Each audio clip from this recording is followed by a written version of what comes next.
Good evening to all student, myself Rakesh Soni. So आज हम बात करने वाले हैं सीबीएसई 10th के पेपर के एनालिसिस की, जो कि आपका साइंस का पेपर है। सो आपके सामने पूरी साइंस की टीम खड़ी हुई है।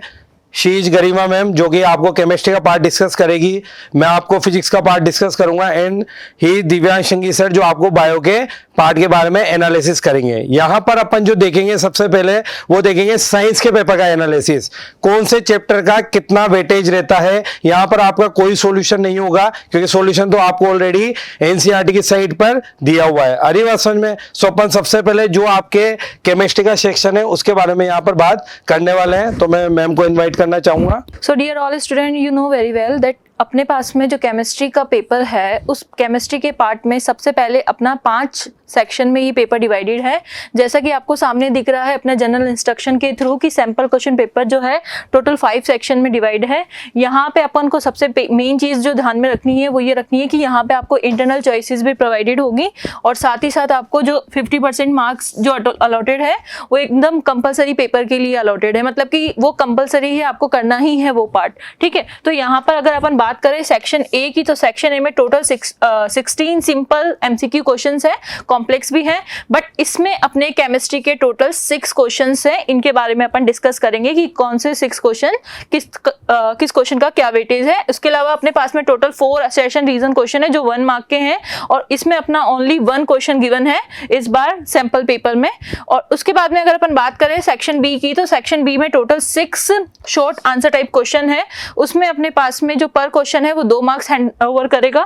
उसके अलावा सेक्शन सी की बात करें तो उसमें टोटल 7 क्वेश्चन है और पर जो क्वेश्चन है वो 3 मार्क्स में इंक्लूड होगा। बात करें अगर अपन सेक्शन डी की, तो सेक्शन डी में आपके पास में 3 लॉन्ग आंसर टाइप क्वेश्चन होंगे।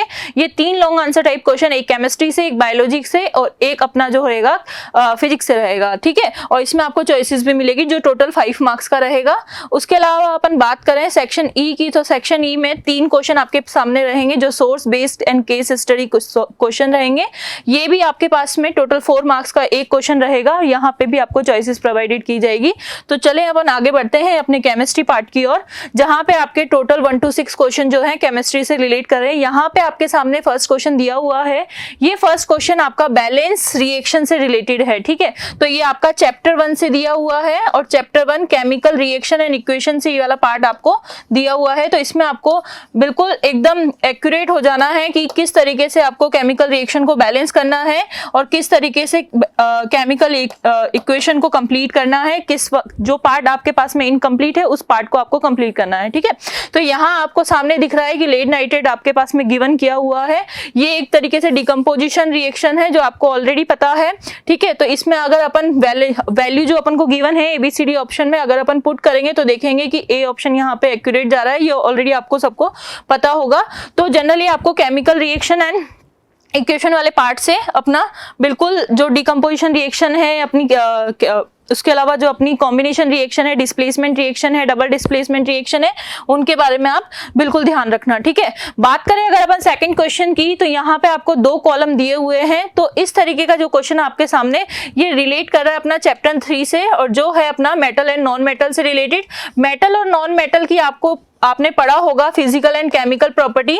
तो यहाँ पे इसमें अपने पास में टोटल फिजिकल प्रॉपर्टी और केमिकल प्रॉपर्टी को इंक्लूड करते हुए ये क्वेश्चन बनाया गया है। यहाँ पे कॉलम 1 में आपके पास में टोटल फिजिकल प्रॉपर्टी दी हुई 4 मेटल की और यहाँ कॉलम 2 में आपको बताया गया है कि 4 टोटल मेटल है। इससे रिलेट करना है, जैसे कि आपको ऑलरेडी पता है कि एम्फोटेरिक ऑक्साइड जो होते हैं अपने पास में ये एल्यूमिनियम और जो होते हैं एल्यूमिनियम से रिलेट करके यहाँ पे ये रहा। ठीक है बेटा, तो अपने पास में दूसरा मेटल विच मेल्ट्स, मेटल जो मेल्ट्स होती है ओनली गैलियम और जो सीजियम मेल्ट होती है इसके बारे में आपको पता है। और सी सेक्शन में जो दे रखा है metal react with nitric acid, तो only 2 metal react with nitric acid, manganese and magnesium. तो यहाँ पे आप देख लीजिए कौन सा ऑप्शन मैच कर रहा है। और last of all which metal can displace the hydrogen from acid, तो हाइड्रोजन को एसिड से कौन डिस्प्लेस कर सकता है वो तो आपको पता है, बट कैन नॉट दिया हुआ है। इस कैन नोट को आप एक बार फोकस करना कि किस तरीके से कैन नोट को आपको ध्यान में रखना है कि कौन डिस्प्लेस नहीं कर सकती। तो आपको पता है कि जो अपने पास में गोल्ड है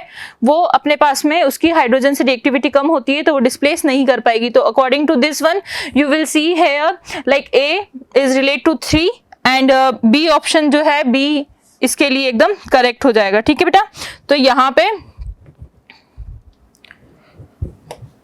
बी ऑप्शन करेक्ट हो जाएगा। ठीक है, बात करें अपन नेक्स्ट क्वेश्चन की, तो ये अपना दिया हुआ है, सामने दिख रहा है आपको, जैसे कि the solution in the figure is likely to be, आपको सामने बताया हुआ है, ये सॉल्यूशन दिया हुआ है कि इसमें बल्ब जलेगा या नहीं जलेगा, बैटरी अटैच है ऑलरेडी, तो आपको देखना है कि क्यों नहीं जलेगा। तो इसमें अपने पास में आपको सबको अच्छे से पता है, ये नाइट्रिक एसिड है, नाइट्रिक एसिड आयनाइज होकर हाइड्रोजन आयन देता है, H2SO4 जो अपने पास में H2SO4 है, सल्फ्यूरिक एसिड जो आयनाइज होकर अपन को H+ आयन प्रोवाइड करता है।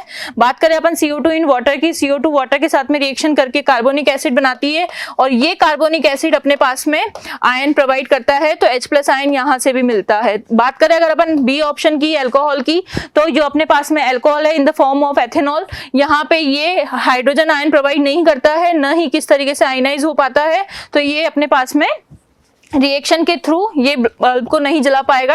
ये आपको ध्यान से यहाँ पे यही चीज फोकस करनी है कि अपने पास में डज नॉट ग्लो, ठीक है, डज नॉट ग्लो दिया हुआ है यहाँ पे। ठीक है, बात करें अपन नेक्स्ट आगे फोर्थ क्वेश्चन की, फोर्थ क्वेश्चन आपके सामने जो दिया हुआ है, ये अपना an aqua solution A turns the phenolphthalein solution pink on addition of the an aqua solution B to A, the pink colour disappear, which of the following statements true for the solution A and B। ये अपना दिया हुआ है chapter 2 से, chapter 2 acid base and salt, आपको पता होगा acid base salt में आपने इंडिकेटर पढ़ा है। इंडिकेटर में जो अपने पास में टोटल 4 या 5 इंडिकेटर्स हैं, लाइक मेथिल ऑरेंज, अनियन, फिनोल्फ्थेलिन, और उसके अलावा जो अपने लिटमस पेपर है, और भी जो इंडिकेटर्स हैं टर्मरिक रिलेट करके, है ना, तो इनके बारे में, हिबिस्कस रोज़ा के बारे में आपको पता होगा कि ये एसिड के साथ में कैसा कंसंट्रेशन बिहेवियर शो करते हैं और बेस के साथ में कैसा कंसंट्रेशन बिहेवियर शो करते हैं। ठीक है, तो फिनोल्फ्थेलिन सॉल्यूशन जो है पिंक हो रहा है फॉर द सॉल्यूशन ए, तो ऐसा किस स्टेट में पॉसिबल है, जब ये बेस के साथ रिएक्शन करे। ठीक है, तो बेस के साथ रिएक्शन करने के थ्रू उसकी पीएच क्या होगी, ग्रेटर देन 7 होगा। और बात करें अगर ये पिंक कलर का सॉल्यूशन डिसअपेयर हो रहा है B to A करने में, तो वो किस में होगा, एसिड की फॉर्म में होगा, और एसिड का पीएच क्या होता है, लेस देन 7 होता है, तो यहाँ पे जो सी ऑप्शन रहेगा वो करेक्ट आंसर रहेगा। ठीक है, बात करें अगर अपन नेक्स्ट क्वेश्चन की, 5th नंबर क्वेश्चन, ये क्वेश्चन आप सामने दिख रहा है, ये अपना रिलेट करता है चैप्टर 1 से। तो चैप्टर 1 में आपके पास में 2 MCQ हो चुके हैं। ठीक है, तो आपको ध्यान रखना है, इस तरीके से वेटेज जो है आपका चैप्टर का, टोटल 25 नंबर आपके केमिस्ट्री के हैं, जिसमें आपके पास में टोटल 4 चैप्टर है, chemical reaction and equation, acid base and salt, and third one is the metal and non metal, and fourth one is the carbon and its compound. तो actually में ये 6-7 के अप्रोक्स वाला मार्क्स रहेगा इसका idea. तो अगर अपन बात करें इस क्वेश्चन की, तो लेड पाउडर जो है ब्लू कॉपर सल्फेट सॉल्यूशन के साथ में रिएक्ट कर रहा है, तो जनरली आपके पास में ये सॉल्यूशन कलरलेस हो जाता है। पहले ब्लू कलर का सॉल्यूशन था, बाद में ये कलरलेस हो चुका है, मतलब ये रिएक्शन प्रोसीजर हुई है, यानी प्रोसीजर होने की वजह से लेड जो है रिएक्ट करके अपने पास में ये बात बना रहा है लेड सल्फेट, और डायरेक्टली ये इसके साथ में रिलीज कर रहा है Cu को। तो एक तरीके से ये डिस्प्लेसमेंट रिएक्शन है, तो यहाँ पे अपना जो है सी ऑप्शन करेक्ट आंसर रहेगा। ठीक है, बात करें अगर अपन नेक्स्ट क्वेश्चन की, 6th number question, the electronic configuration of 3 element X, Y and Z are X 287, Y 282 and Z is a 28। तो generally this question is related to the chapter 3 metal and non metal. आपको अच्छे से पता है metal और non metal में अपन को याद होता है कि जो मेटल होती है अपना जो नेचर होता है उनका रिड्यूसिंग नेचर होता है, इट मींस वो इलेक्ट्रॉन क्या करती हैं, डोनेट करती हैं, और जो नॉन मेटल्स होती है वो ऑक्सीडाइजिंग एजेंट की तरह बिहेव करती है और वो क्या करती है, इलेक्ट्रॉन गेन करती हैं। तो नोबल ऑक्टेट फाइंड आउट करने के लिए 7 जो है अपने पास में जो इलेक्ट्रॉनिक कन्फिगरेशन है आउटर मोस्ट शेल में, इसको 1 इलेक्ट्रॉन की नीड है, और ऐसी कंडीशन सिर्फ नोबल गैस के पास वाले हेलोजन ग्रुप में होती है, जहां पे उनको 1 इलेक्ट्रॉन की नीड होती है, और उस एरिया के जितने भी एलिमेंट्स होते हैं वो क्या होते हैं, नॉन मेटल्स होते हैं। ठीक है, बात करें अपन Y की, तो Y इज अ 282, तो 282 में 2 लास्ट इलेक्ट्रॉनिक कन्फिगरेशन है लास्ट ऑर्बिट का, तो यहाँ पे जो 2 इलेक्ट्रॉन है ये रिलीज करेगा स्टेबल ऑक्टेट कंप्लीट करने के लिए।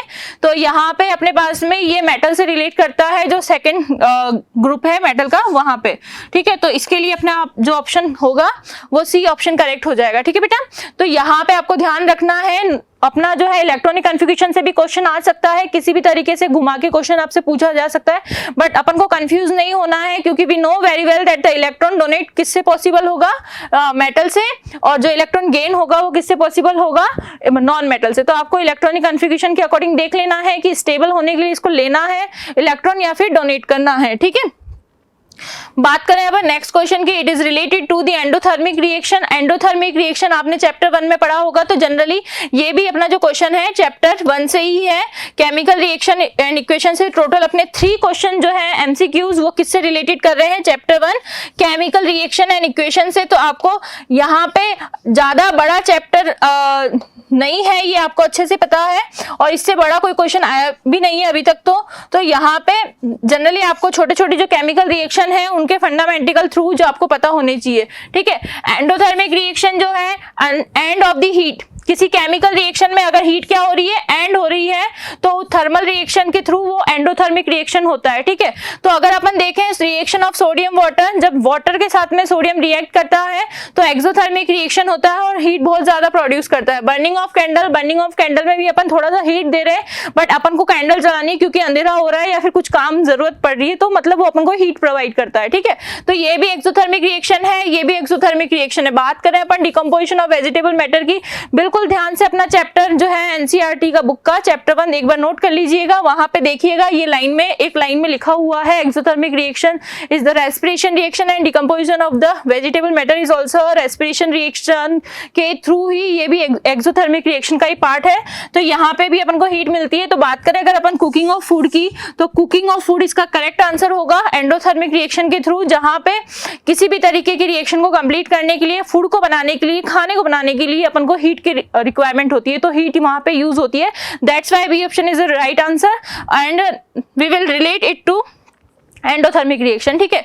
बात करें अगर अपन चैप्टर नेक्स्ट क्वेश्चन 8 क्वेश्चन की, ये आपका रिलेट करता है बायोलॉजी से, तो दिव्यांश सर आपके साथ में थोड़ी देर में इसे सॉल्व कर रहे हैं। Hello everyone, Divyansh here from resonance, और बायोलॉजी का पेपर एनालिसिस कर लेते हैं। पहले मैं आपको बायोलॉजी के बारे में थोड़ी बहुत चीजें बता देता हूँ कि 10th के पेपर में होने क्या वाला है।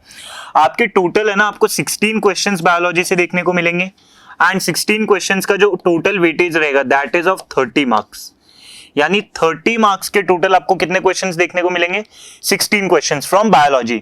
अब इसमें चैप्टर वाइज अगर मैं आपको वेटेज बताऊं, तो आपका जो चैप्टर है life process, according to NCERT life process का weightage is of 9 marks. Then आपका चैप्टर है कंट्रोल एंड कोऑर्डिनेशन, इसका weightage is of 6 marks. Then we have reproduction, reproduction का कितना वेटेज है, रिप्रोडक्शन का वेटेज है हमारा 3 मार्क्स। देन आपके पास आता है आर एनवायरमेंट,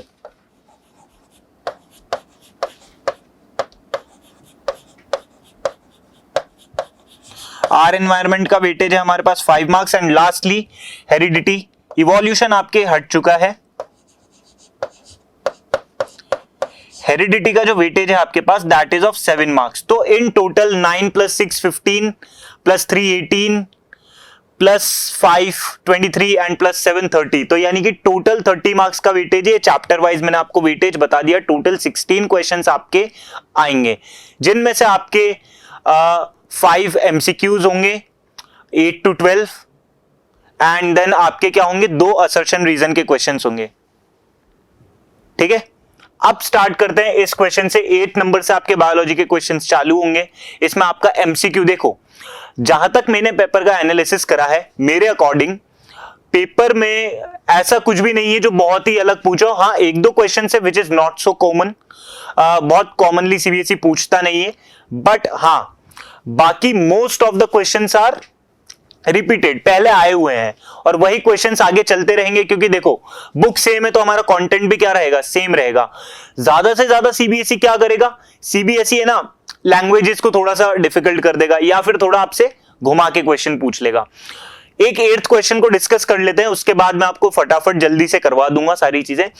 8th क्वेश्चन में आपसे पूछा है during cellular oxidation of glucose ATP is produced along with formation of other products in this reaction. ये आपको लैंग्वेज दे दी कि जब ग्लूकोज का सेल्युलर ऑक्सीडेशन होता है, बेसिकली रेस्पिरेशन, ठीक है, रेस्पिरेशन से क्वेश्चन है। Which of the following events is associated with production of maximum ATP. 4 options दे दिए और आपसे ये पूछा है कि जो मैक्सिमम एटीपी है वो कौन से पर्टिकुलर इवेंट में बनेगी। जहां पर ईस्ट की बात आ गई, बेटा ईस्ट में तो हमने पढ़ा है कि इथेनॉल जब बनता है तो यानी एनारोबिक रेस्पिरेशन हो रहा है, और एनारोबिक में तो 2 ही एटीपी बनती है। देन लैक्टिक एसिड मसल्स में, मसल में जब लैक्टिक एसिड बनेगा तो भी एनारोबिक रेस्पिरेशन होगा, और एनारोबिक में तो 2 ही एटीपी बनती है।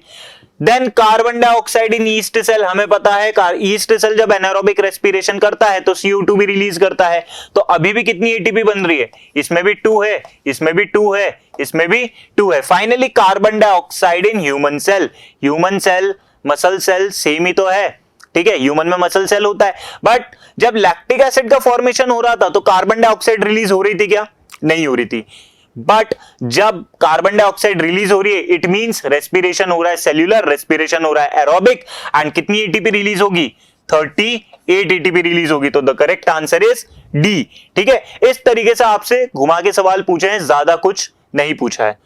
Then moving on to next question, during the following stages of circulation of blood in a normal human being, the oxygenated blood is pumped to all parts of the body. Transportation से आपका question है, इसमें क्या पूछा है आपसे कि भैया ऐसा कौन सा पार्ट है हार्ट का जिससे बॉडी में ब्लड पंप होता है, हार्ट के कौन से पार्ट से आपके बॉडी में ब्लड पंप होगा। हम सबको पता है, हमने बहुत अच्छे से पढ़ा है, लेफ्ट वेंट्रिकल से ब्लड एओर्टा के थ्रू बॉडी में चला जाता है, तो लेफ्ट वेंट्रिकल कॉन्ट्रैक्ट होगा, उसी कॉन्ट्रैक्ट होने के बाद ब्लड का होगा, पंप होगा बॉडी में, तो कॉन्ट्रैक्शन ऑफ लेफ्ट वेंट्रिकल। ठीक है, आगे देखें, विच of the following adaptation in herbivores helps in digestion. NCERT की सीधी सीधी लाइन उठ के आ गई कि हर्बीवोर्स में क्या होता है जिसकी वजह से सेल्यूलोज का, यानी कि वो जो घास खाते हैं, घास में जो सेल्यूलोज होते हैं उसका डाइजेशन हो जाता है।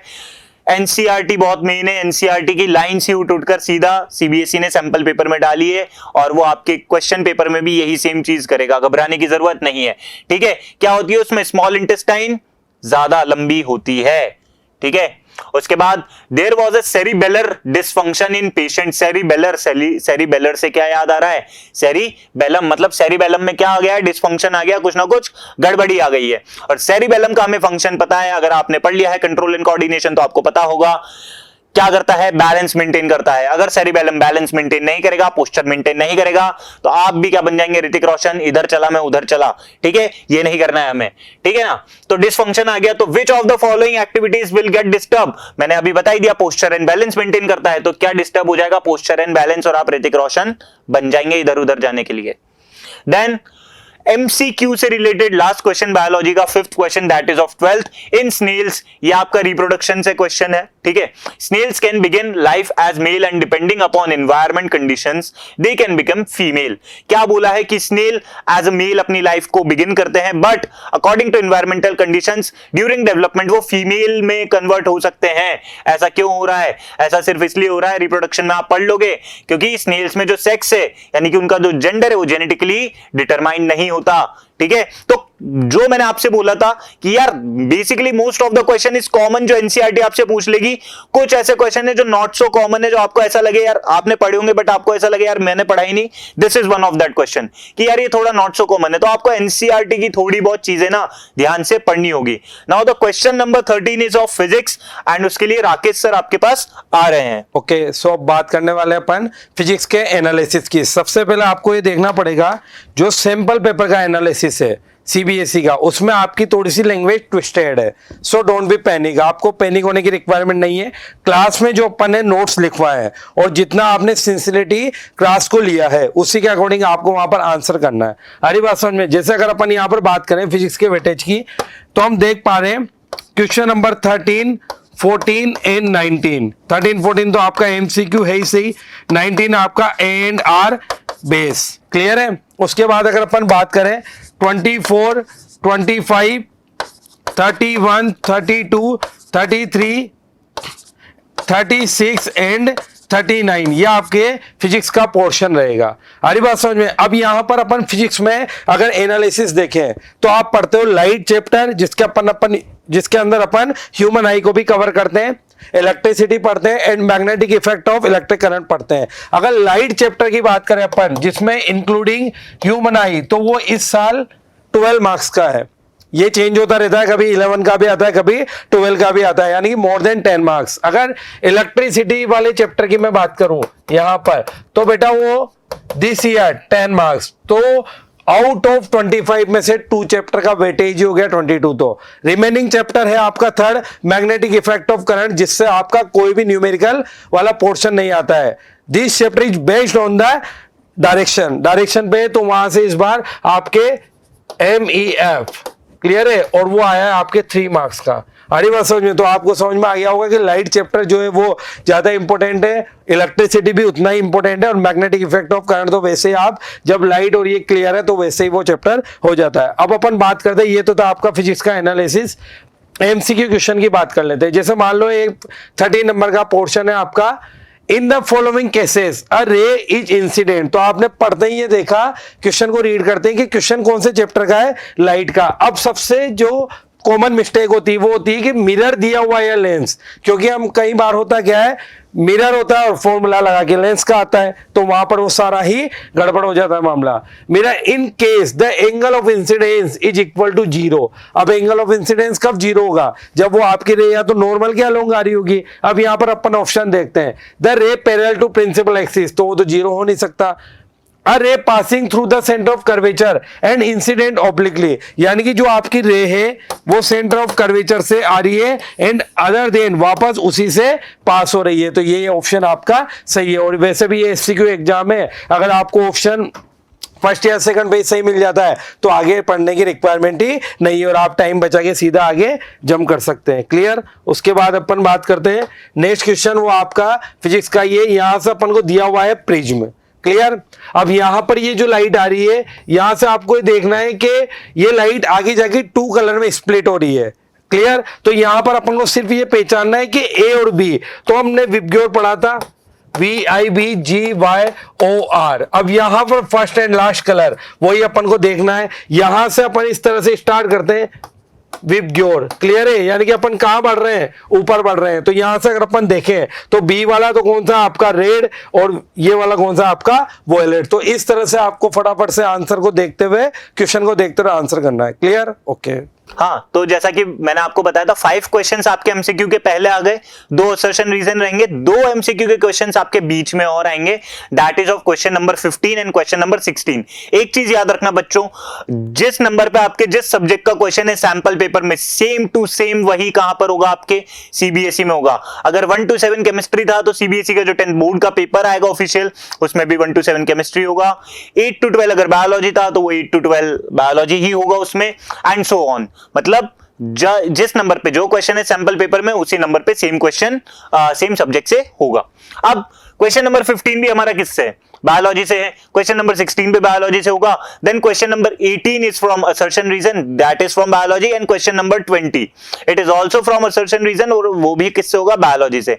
तो यानी 8 to 12, 15, 16 एंड 18, 20 ये आपके बायोलॉजी के क्वेश्चंस आएंगे फ्रॉम एमसीक्यू, और ये 1 मार्क क्वेश्चन आपका बायोलॉजी वाला सेक्शन खत्म हो जाता है। ये 20 नंबर पर तो आपका सारा ही सेक्शन खत्म हो जाता है। नाउ इस क्वेश्चन में क्या दे रखा है, आइडेंटिफाई द इनकरेक्ट स्टेटमेंट। आपको ऐसा स्टेटमेंट बताना है जो कि क्या है, इनकरेक्ट है। The energy available to the producers is maximum because, इसमें क्या बोला है आपसे कि जो प्रोड्यूसर्स है उनमें एनर्जी जो है वो मैक्सिमम होती है। मतलब यार हमने पढ़ा है या हम पढ़ेंगे इन्वायरमेंट चैप्टर में कि जब हम एक ट्रॉफिक लेवल से दूसरे ट्रॉफिक लेवल पे जाते हैं तो एनर्जी क्या हो जाती है, कम हो जाती है। Only 10% energy is get transferred, 90% is utilised. तो इधर क्या बोला है हमसे, the energy available to producers, producer कौन होते हैं, प्लांट होते हैं। तो एनर्जी क्या है वहां पर, मैक्सिमम है। क्यों है, 4 ऑप्शंस हैं, पढ़ा होगा, बता देना क्यों है। ठीक है, इसमें ज्यादा दिमाग नहीं लगाना, ये तो सेम टू सेम बुक से क्वेश्चन उठ के आ रहे हैं आपके। Then question number 16, which of the following is not a role of decomposers in the ecosystem? ये भी क्वेश्चन नंबर कहां से उठ के आया आपका, आर एनवायरमेंट से। 5 नंबर के क्वेश्चन वहां से पक्के हैं, 2 तो हमने अभी देख लिए। डिकम्पोजर्स का क्या रोल नहीं है एनवायरमेंट में, एक चीज याद रखना, ये नॉट का बहुत बड़ा रोल होता है। हमें लगता है कि यार डिकम्पोजर्स का क्या रोल है, नॉट तो हम पढ़ते ही नहीं है बहुत सी बार। नॉट का ध्यान रखना है कि क्वेश्चन में नॉट गिवन है या नहीं है। भाई तुमने क्या पढ़ लिया, which of the following is a role of decomposers, role पढ़ लिया तुमने डिकम्पोजर्स का। तुमने पहला क्वेश्चन देखा, natural replenishment of soil, soil में क्या करता है, न्यूट्रिएंट्स को रिप्लेनिश करता है। हाँ भैया ये आंसर सही है, सही करके आ गए। क्या है ये, गलत हो गया तुम्हारा, तुमने नॉट तो पढ़ा ही नहीं था। क्या देखना पड़ेगा, एनरिचमेंट ऑफ ऑक्सीजन भी तो कर रहा है, एक आंसर ये भी सही है। Break down of dead remains भी तो कर रहा है, सही है। वेस्ट डिकम्पोजिशन कर रहा है, तो क्या ये चीज कर रहा है क्या, एनरिचमेंट ऑफ ऑक्सीजन नहीं कर रहा ना, वो तो प्लांट्स करते हैं, प्लांट्स एनरिच करते हैं ऑक्सीजन से। तो ये डिकम्पोजर्स का रोल नहीं है, तो it is the correct answer. ये नॉट का बहुत बड़ा रोल है, इसे ध्यान रखना अपने पेपर में, जल्दबाजी मत करना। अब क्वेश्चन नंबर 17 आ जाएगा फिर से केमिस्ट्री से, तो मैम आ रही है। सो डियर स्टूडेंट्स, आपको जैसा कि पता है अभी अपना एमसीक्यू वाला पार्ट कंप्लीट हो चुका है। अब अपने पास में टोटल 4 जो क्वेश्चन होंगे असर्शन रीजन से रिलेट होंगे, तो उसका अपन को एनालिसिस के थ्रू ये पता होना चाहिए कि अपना कौन सा क्वेश्चन केमिस्ट्री का है, कौन सा क्वेश्चन बायोलॉजी का है, कौन सा क्वेश्चन फिजिक्स का है। तो अपने पास में जो अपना नेक्स्ट क्वेश्चन है 16 से नेक्स्ट वो है 17 to 20, ये असर्शन रीजन वाले क्वेश्चन होंगे। आपको इसमें टोटल 4 ऑप्शन दिए हुए होते हैं, इन 4 ऑप्शन को बिल्कुल ध्यान से समझना है, बाकी इसके ही बेसिस पे अपना क्वेश्चन का आंसर रहता है। जैसे कि अपने पास में असर्शन है, आपको असर्शन जो भी दिया हुआ है उसको पढ़ना है एक बार, और उसके अलावा रीजन को अपन को पढ़ना है। अगर रीजन और असर्शन दोनों एक दूसरे से मिलते जुलते हैं, या फिर जो अपना रीजन है वो असर्शन को बिल्कुल ही क्लेरिफाई करता है, इट मींस अपना ए वाला आंसर सही है कि it will B explain correctly, है ना। अगर वो एक्सप्लेन नहीं कर पा रहा है रीजन असर्शन को और वो बिल्कुल ही एक्यूरेट नहीं जा रहा है, तो वो अपना क्या होगा, बी ऑप्शन हो जाएगा। अगर ए असर्शन में जो बात कही हुई है वो सच है तो ए इज ट्रू, और आर में जो बात कही हुई है वो बात गलत है, वो अपने सब्जेक्ट से रिलेट नहीं करती है, वो अपने कहीं पढ़ी नहीं है, तो अगर उल्टी ऐसी कोई बात है तो उसमें सी ऑप्शन करेक्ट हो जाएगा। और अगर अपने पास में ए जो असर्शन दिया हुआ है वो रॉन्ग है और आर ट्रू है, जो अपन ने एनसीईआरटी के अकॉर्डिंग पढ़ा हुआ है साइंस में, तो उसके अकॉर्डिंग अपना आंसर कौन सा हो जाएगा, डी हो जाएगा। ठीक है, तो अगर अपन बात करें अपने 17 क्वेश्चन की, यहाँ पे आपके सामने जो क्वेश्चन दिया हुआ है ये अपना रिलेट करता है metal and non metal chapter से, और ये रिलेट करता है अपना डिस्प्लेसमेंट रिएक्शन से। ठीक है, तो डिस्प्लेसमेंट रिएक्शन में आपने अच्छे से पढ़ा होगा कौन सी मेटल को डिस्प्लेस कर सकती है और क्यों करती है, कैसे करती है। ठीक है, तो यहाँ पे जो अपना असर्शन दिया हुआ है वो डायरेक्टली दिया हुआ है कि when we add the dilute hydrochloric acid in the test tube, और सब्सटेंस एक्स को अगर अपन उसमें ऐड करते हैं तो वहां से कलरलेस गैस प्रोड्यूस होती है, वो पॉप साउंड के साथ। आपको सबको अच्छे से पता है कि pop sound is related to the hydrogen gas, pop sound का नाम कहीं भी आता है तो हाइड्रोजन गैस है। ठीक है, तो burning a match stick in is brought near it, reason यहाँ दे रखा है in the reaction metal X is displaced by the hydrogen. नहीं, ये गलत है बिल्कुल यहाँ पे, क्योंकि अपने पास में कोई मेटल का सॉल्यूशन जो बन रहा है, एम मेटल की जब अपन HCl के साथ में रिएक्शन करवा रहे हैं और ये यहाँ पे MCl बन के अपने पास में हाइड्रोजन गैस रिलीज कर रहा है, तो ये जो MCl बना है वो M ने हाइड्रोजन को डिस्प्लेस करा है, न कि हाइड्रोजन ने M को डिस्प्लेस करा है। तो ये बाय जो वर्ड दिया हुआ है बिल्कुल रॉन्ग है, by hydrogen, no, by not hydrogen, it will be by the metal displace the hydrogen from the hydrochloric acid. तो अपने पास में जो अपना असर्शन है वो ट्रू है और रीजन क्या है, फॉल्स है। ठीक है, तो अपना जो ऑप्शन है इसके लिए according to the question number 17, the option 17 के लिए सी जो अपना ऑप्शन रहेगा करेक्ट रहेगा, A is true but R is a false. अपन बात करें नेक्स्ट क्वेश्चन की, जो अपने बायोलॉजी के रिवीजन क्लियर करेंगे। हाँ, तो जैसा मैंने बताया था क्वेश्चन नंबर 18 आएगा असर्शन रीजन से। असर्शन रीजन को बहुत अच्छे से पढ़ लेना भैया, 4 ऑप्शन रहेंगे आपके पास, बोथ ए एंड आर, यानी assertion and reason is true and reason is the correct explanation of assertion. ठीक है, both assertion and reason is true but reason is not the correct explanation for assertion. Assertion is true but reason is false, reason is true but assertion is false। ये 4 option रहेंगे, चारों को अच्छे से पढ़ लेना। एक क्वेश्चन सॉल्व करके बता देता हूं ताकि आगे आप लोगों के क्या हो जाए, कंफ्यूजन क्लियर हो जाए। कैसे? सबसे पहला है हमारा assertion, the number of chromosomes in a cell and in a germ cell is not same in any species। इसमें हमसे क्या बोला है बेटा कि जो नंबर ऑफ क्रोमोसोम है एक नॉर्मल सेल में और एक जर्म सेल में, जर्म सेल क्या होता है, रिप्रोडक्टिव सेल, जैसे कि स्पर्म सेल या एग सेल, उनमें नंबर ऑफ क्रोमोसोम क्या नहीं होते बेटा, सेम नहीं होते। एक बार एग्जांपल देख लेते हैं, ह्यूमन का जो नॉर्मल सेल है, ठीक है, सोमैटिक सेल एक एग्जांपल ले लेते हैं, तो उसमें कितने क्रोमोसोम्स होते हैं, 46। बट ह्यूमन का जो स्पर्म सेल है, स्पर्म सेल में कितने क्रोमोसोम होते हैं, 23 क्रोमोसोम। तो हाँ यार, जर्म सेल में और नॉर्मल किसी सेल में क्रोमोसोम का नंबर तो सेम नहीं होता। देन रीजन है हमारे पास, when 2 germ cell combine they restore the normal number of chromosomes in an species। अब हमसे बोला है कि जब 2 germ cell आपस में फ्यूज होंगे तो क्या वापस से 46 क्रोमोसोम बना लेंगे। तो एक बार देख लेते हैं, ये देखो मेल में कितने हैं, 23, फीमेल का जर्म सेल जो होगा, फीमेल के जर्म सेल में भी कितने होंगे, 23, यानी एग सेल में 23, स्पर्म सेल में 23, है ना। एग सेल और स्पर्म सेल का क्या होगा, फ्यूजन, बनेगा जाइगोट, है ना, और जाइगोट में कितने क्रोमोसोम होंगे, 46 क्रोमोसोम होंगे। तो क्या नॉर्मल नंबर ऑफ क्रोमोसोम्स वापस से आ गए क्या, जर्म सेल के फ्यूजन से, हाँ आ गए। तो असर्शन भी ट्रू है, हाँ ट्रू है, रीजन भी ट्रू है, हाँ ट्रू है। एंड क्या रीजन असर्शन का करेक्ट एक्सप्लेनेशन है? बिल्कुल है। तो both A and R is true and reason is the correct explanation for assertion. इस तरीके से आपको क्वेश्चन सॉल्व करने हैं। ऑल्दो वही मैंने बताया कि थोड़ी सी लैंग्वेज कंफ्यूजिंग कर देगा सीबीएसई, कोई ये बाहर की चीज नहीं है, कोई बहुत बड़ी चीज नहीं है हाई फाई, बस लैंग्वेज थोड़ी सी ऊपर नीचे कर दी है। स्पर्म सेल एग सेल की जगह जर्म सेल यूज कर दिया है, यहाँ पर नॉर्मल क्रोमोसोम यूज कर दिया, स्पीशीज जैसा टर्म यूज कर दिया ताकि आप कंफ्यूज हो सकें, बट कंफ्यूज नहीं होना है, कीवर्ड्स पे जाना। Then question 19 is from physics, answer आ रहे हैं। ओके सो यहाँ पर बात करने वाले अपन ए एंड आर वाला, जो कि अभी अपन ने बात करी थी। A convex mirror always forms an image behind it and image is formed is virtual. Clear है? यानी कि कॉन्वेक्स जो मिरर है वो बिल्कुल वर्चुअल बनाता है, डायरेक्ट बनाता है, ये तो आपको पता है। According to the sign convention, अब इसका रीजन देख लेते हैं अपन। The focal length of the convex mirror is positive, यानी कि ये भी बात तो बिल्कुल सही कह रहा है, लेकिन अपन साइन कन्वेंशन से ये सेटिस्फाई नहीं कर सकते कि आपका convex mirror always forms an virtual and erect image. यानी कि ऐसे क्वेश्चन बहुत इजी होते हैं, बस आपको पता है लैंग्वेज ट्विस्टेड रहती है। तो फिजिक्स तो आपका सब्जेक्ट ही एक तरह से सीधा, तो आपको कुछ ऐसा मिलेगा नहीं कि सीधा हलवा उठा और आपने खा लिया। अरे बात समझ में, क्लास में भी अपन बात करते हैं। तो यहां पर आप देख पाएंगे कि जब भी आप क्वेश्चन बनाएं उसके आंसर को बिकॉज के साथ रिलेट करें, ताकि क्या अगर वो सेंटेंस कंप्लीट हो रहा है तो आप कह सकते हैं कि reason is the correct explanation of assertion. अरे बात समझ में? तो यहां पर अगर अपन आंसर देखें तो ए भी सही है एंड रीजन भी सही है और असर्शन भी सही है, बट ये एक दूसरे को रिलेट नहीं कर पा रहे, इसलिए answer will be B. Clear? Okay. हाँ, तो question number 20 is again from biology, फिर से असर्शन रीजन है, मैंने बता दिया कैसे सॉल्व करना है, एक बार देख लो इसे। If the lions are removed from a food chain then it will affect the food chain, however if the plants are removed from a food chain it will disturb the ecosystem, it will not affect the food chain. ठीक है, तो इसमें बोला है कि अगर शेरों को फूड चेन से निकाल दिया जाए तो फूड चेन पे कोई भी असर नहीं पड़ेगा, बट अगर प्लांट्स को फूड चेन से निकाल दिया जाए तो बहुत ज्यादा असर पड़ेगा, पागल हो जाएंगे सब लोग। ऐसा होगा क्या?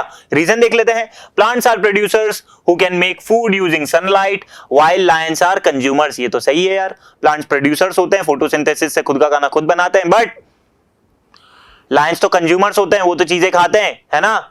बकरी ने क्या खाई? घास खाई। बकरी को किसने खा लिया? शेर ने खा लिया। तो लायन तो क्या है? कंज्यूमर, खुद का खाना खुद बना रहा है क्या? नहीं बना रहा। धूप में अगर लायन को छोड़ दोगे तो क्या फोटोसिंथेसिस करेगा? वो थोड़ी करेगा, उसमें तो क्लोरोफिल ही नहीं है।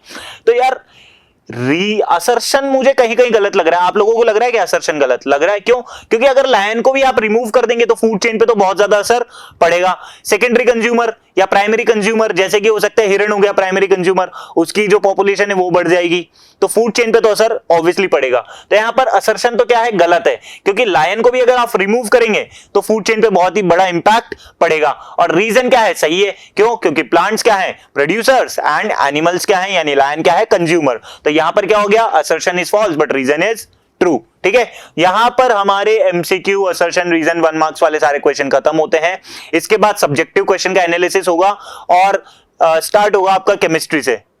So generally you know that यहाँ पे अपना सेक्शन बी स्टार्ट हो चुका है। सेक्शन बी का जो अपना फर्स्ट क्वेश्चन है 21 क्वेश्चन, वो है अपना केमिस्ट्री से रिलेटेड। यहाँ पे आपको सामने दिखाई दे रहा होगा कि किस तरीके से इस क्वेश्चन में ए वाली जो रिएक्शन है डिस्प्लेसमेंट रिएक्शन को शो कर रही है और अपने पास में बी वाली रिएक्शन जो है डबल डिस्प्लेसमेंट को शो कर रही है। आपको डायरेक्टली इस क्वेश्चन को देखना है, किस तरीके से आंसर करना है ये आपको पता होना चाहिए, क्योंकि चैप्टर 1 में केमिकल रिएक्शन और इक्वेशन में यहाँ से जो क्वेश्चन में पूछा गया है वही आपको आंसर करना है, उससे ज्यादा डीपली नहीं करना है। शॉर्ट आंसर है, शॉर्ट में इसको क्लियर करना है, और वेरी शॉर्ट है तो वेरी शॉर्ट में इसको क्लियर करना है। ठीक है, तो आपको यहाँ पे एक तो ये बताना है कि रिएक्शन कौन सी है और रीजन क्यों है। ठीक है, तो यहाँ पे इस रिएक्शन में हीट रिलीज हो रही है। हीट रिलीज होने वाली रिएक्शन जो होती है एक्सोथर्मिक रिएक्शन होती है। ठीक है, तो यहाँ पे ये एक तरीके से अपना हो जाएगा एक्सोथर्मिक रिएक्शन। ठीक है, दूसरी बात अगर अपन करें तो इस रिएक्शन में आपको दिख रहा होगा एक तरीके से डिस्प्लेसमेंट हो रहा है, Fe metal displaces by the aluminium metal, और बाद में आफ्टर द रिएक्शन यहाँ पे एल्यूमिनियम ऐड हो गई है ऑक्सीजन के साथ में और Fe रिलीज हो चुका है। तो ये एक तरीके से शो करता है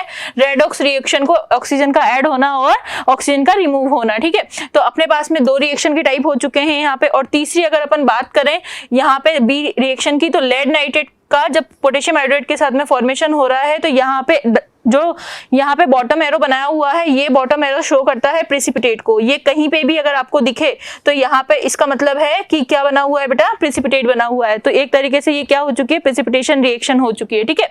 तो उसके अलावा यहाँ पे देखेंगे तो आयन एक्सचेंज हुए, पीबी आई के साथ ऐड हुआ है और केन जो है नाइट्रेट के साथ ऐड होके पोटेशियम नाइट्रेट बनाया। तो यहाँ पे आयन एक्सचेंज से ये क्या हो गई है, डबल डिस्प्लेसमेंट रिएक्शन। रीजन देना है, उसके अलावा रिएक्शन का नाम देना है, ठीक है। रिएक्शन के नाम अपन ने यहाँ पे दे ही दिए और रीजन जो अपन से पूछे गए यहाँ पे बताना है कि यहाँ पे आयन एक्सचेंज हुआ है, प्रेसिपिटेट बना है और यहाँ पे अपना ऑक्सीजन रिमूव हुआ है, ऑक्सीजन ऐड हुआ है और हीट प्रोड्यूस हुई है, ठीक है बेटा। तो अपन को ये ध्यान में होना चाहिए। हाँ, तो बायोलॉजी के जो सब्जेक्टिव क्वेश्चन है वो स्टार्ट होते हैं क्वेश्चन नंबर 22 से। 21 केमिस्ट्री का था, यहाँ पर बायोलॉजी के हैं, ठीक है। अब देखो 2-3 चीजें बता रहा हूं, क्वेश्चंस क्या आते हैं। सर क्या यही क्वेश्चन आ जाएंगे वहां पर पेपर में? हो भी सकता है, नहीं भी हो सकता। सेम कॉन्सेप्ट के क्वेश्चन आ भी सकते हैं, हो सकता है कि सीबीएसई चेंज भी कर दे, बट मोस्ट प्रोबेबली चांसेस है कि सैंपल पेपर में से भी 1-2 क्वेश्चन क्या पता मतलब सेम कॉन्सेप्ट के उठ के आ जाए। क्यों? क्योंकि यार इतना सा तो कोर्स है, उसके बाहर से क्या ही आ जाएगा तुम्हारे, है ना। क्या इसी ये जो क्वेश्चन है, इस जो चैप्टर का ये क्वेश्चन है, क्या इस नंबर पे सेम चैप्टर का क्वेश्चन आएगा? जरूरी नहीं है, ठीक है। इस नंबर पे दूसरा चैप्टर का भी क्वेश्चन आ सकता है। बस चैप्टर की मार्किंग जो मैंने आपको स्टार्टिंग में बताई थी 9, 6, 3, 7, 5 उसी तरीके से क्या रहेगी, डिवाइडेड रहेगी चैप्टर की मार्किंग, ठीक है। जरूरी नहीं है ये 22 पे अभी अपना जो क्वेश्चन है वो लाइफ प्रोसेस से आया तो 22 पे लाइफ प्रोसेस से ही है, दूसरे चैप्टर से भी आ सकता है। अब देखो 22 क्वेश्चन है, आपसे सीधा सीधा पूछा है कि differentiate between alveoli and nephron. Nephron और एल्वियोलाई में डिफरेंशिएट कर दो।